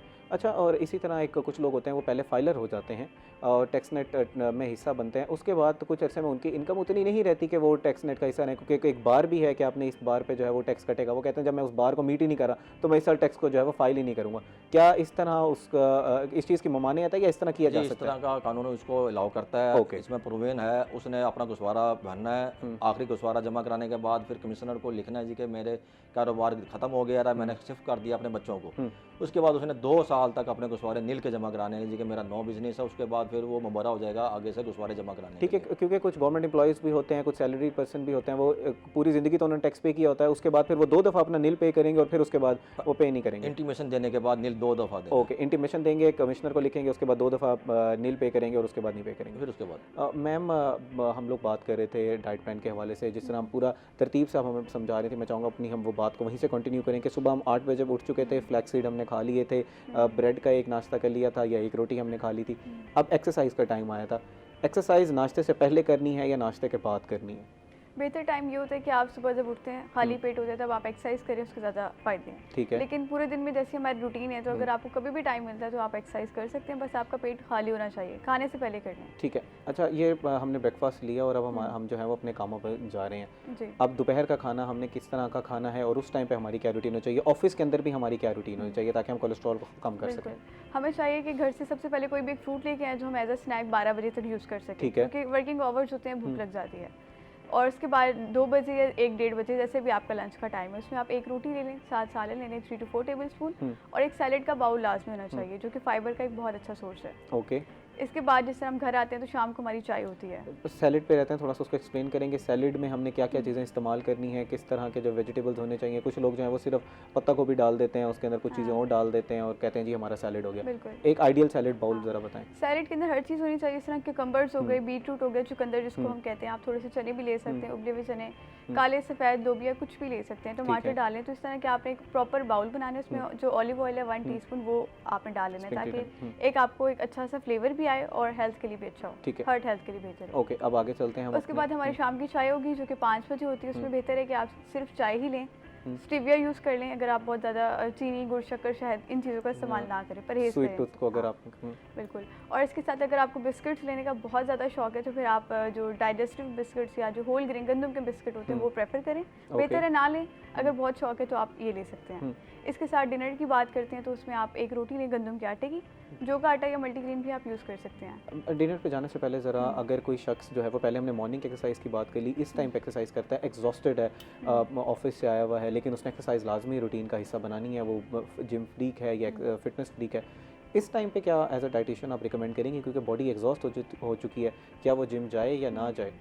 अगर तो उनके अंदर इतना स्टेमिना है कि वो जा सकते हैं तो फिर डेफिनेटली जाना चाहिए। खाने से पहले वर्कआउट कर लें, वो ज़्यादा अच्छा है। ओके। बाद में नहीं करना होता। अगर आपने बाद में करना है, डिनर की बात करना है, फिर आप 2-2.5 घंटे के बाद, जिस तरह हम वॉक पे चले जाते हैं रात को, लेकिन वो आप कर सकते हैं। कहा जाता है कि बॉडी को एनर्जी की ज़रूरत होती है, तो लाजमी तौर पर एक जो कार्ब्स का सोर्स है वो खा के जाएं अपने जब भी थोड़ा सा एक्सरसाइज के लिए प्रोटीन ले लें प्री अच्छा। ब्रेकफास्ट या प्री जो मील होता है, वर्कआउट्स हाँ होते हैं। प्री वर्कआउट होते हैं कि आप वो ले लें, एक जिस तरह बॉइल्ड एग हो गया, तो बेहतर ये होता है कि अगर आपने जिम ही जाना है प्रोटीन तो सुबह सोर्स जाएं। पहले लेना है या प्रोटीन सोर्स बाद में लेना है आप एक्सरसाइज के? पहले भी ले सकते हैं ताकि आपको एक एनर्जी मिल जाए, जिसमें आप एक ठीक है। बॉइल्ड एग ले सकते हैं, तो ये सारी तो वो चीज़ें एनर्जी के लिए तो कार्ब बेहतर सोर्स नहीं है?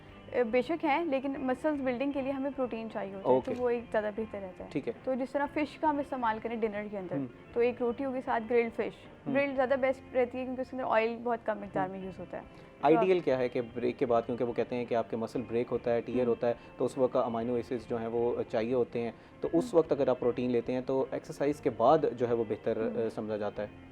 बिल्कुल, अगर आपके अंदर एनर्जी है तो फिर इट्स गुड, ठीक है, तो फिर आप ले सकते हैं। लेकिन अगर आपको लग रहा है हम बहुत थके हुए हैं, तो अगर आप एक बॉइल्ड एग खाते हैं तो आपको यूँ एनर्जी मिलती है, आपको फील होता है कि अब मैं एनर्जेटिक फील कर रहा हूँ, मैं वर्कआउट कर सकता हूँ। तो जिस तरह हम लास्टली मील के अंदर भी प्रेफर करते हैं कि आप प्रोटीन इनटेक लें, ग्रिल्ड चिकन, ग्रिल्ड फिश, तो ये सारी वो चीज़ें जो आपको प्रोटीन का भी एक अच्छा सोर्स देती हैं, जो हमारी एक डेली रिक्वायरमेंट है नॉर्मल बंदे की, 0.8 ग्राम पर केजी बॉडी वेट, 0.8 ग्राम पर केजी बॉडी वेट, तो और उसके हिसाब से अगर जिसने मसल बिल्ड करना है उसके लिए 1.2 या 1 ग्राम, 1.2 ग्राम, 1.2 ग्राम इतने होने चाहिए। ओके। अभी हम अपने स्नैक्स पे थे, उसके बाद हम कितना टाइम होना चाहिए? 2 बजे अगर हमने दोपहर का खाना खाया तो स्नैकिंग हमने किस टाइम पे करनी है अपनी? बेहतर ये कि आप जो 5 बजे की चाय होती है आप वो ले लें, ठीक है, शाम को हमने फैमिली के साथ जो क्योंकि आपका मोस्टली टाइम जो होता है। जिनको कोलेस्ट्रॉल का इशू है ना वो ओवरवेट भी होते हैं, तो उनको जी। थोड़ा सा वेट को भी मैनेज करना ठीक होता है, है। ठीक है। उस टाइम पे आपने सैलेड ले लिया, अब रात के टाइम हमने खाना किस टाइम खा लेना है? दोपहर के वक्त कुछ लोग खाना खाते ही सो जाते हैं, कुछ लोग बेड पे ही खाना खाते हैं, वहीं पर कुछ देखते हुए खाना खा लिया और फिर सो गए, तो आइडियल प्रैक्टिस क्या है? रात की अगर हम बात करें तो 7:30 या मैक्सिमम 8 बजे आपका मील हो जाना चाहिए। 8 बजे मैं बहुत फोकस करती हूँ कि 8 बजे ही मील हो जाना चाहिए।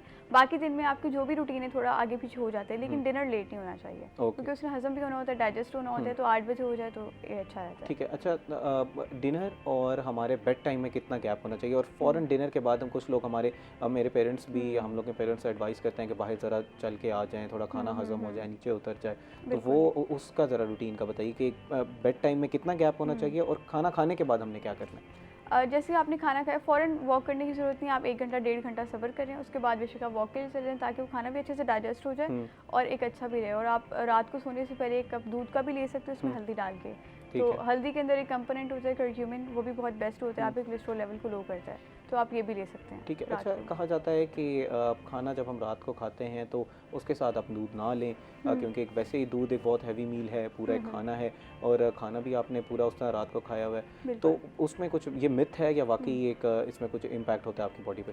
अगर तो आप वेट लॉस करना चाह रहे हैं तो फिर हम प्रेफर नहीं करते कि आप रात को दूध लें, लेकिन अगर आपको सिर्फ कोलेस्ट्रॉल का इशू है, वेट लॉस का इशू नहीं है, तो फिर आप रात को दूध ले सकते हैं, लेकिन लो फैट मिल्क, जिसको हम एक बार बॉईल करते हैं उसमें से मलाई निकाल के फिर दोबारा बॉईल। मैम अनिका, बहुत शुक्रिया आज प्रोग्राम में तशरीफ़ आवी का। हमने तफसीलन हर चीज़ पे गुफ्तगू की, हमने कोशिश की कि जाने के कोलेस्ट्रॉल को किस तरह कंट्रोल किया जा सकता है डाइटरी चेंजेस से और लाइफस्टाइल चेंजेस से। इमरान गाजी साहब, आपका बहुत शुक्रिया। हमने टैक्स के हवाले से गुफ्तगू की, गोशवारे किस तरह जमा कराने हैं आसान कर दिया गया है, आपने तलकीन की कि लाजमी टैक्स नेट का हिस्सा बने। नाज़रीन, हम भी अपने प्रोग्राम से हमेशा ये तलकीन करते हैं कि आपने अब टैक्स नेट का हिस्सा बनना है। कुछ काम जो है वो गवर्नमेंट के करने के हैं, कुछ काम हमारे करने के हैं। हमने गवर्नमेंट की मदद करनी है, टैक्स को देना है ताकि हमारी वेलफेयर हो सके, हमारी फलाह के काम किया जाए। नाज़रीन, उम्मीद करते हैं कि आज का प्रोग्राम आपको पसंद आया होगा। इसी के साथ साथ अपने मेज़बान थे हम आज़म को दीजिए इजाज़त। अल्लाह निगहबान।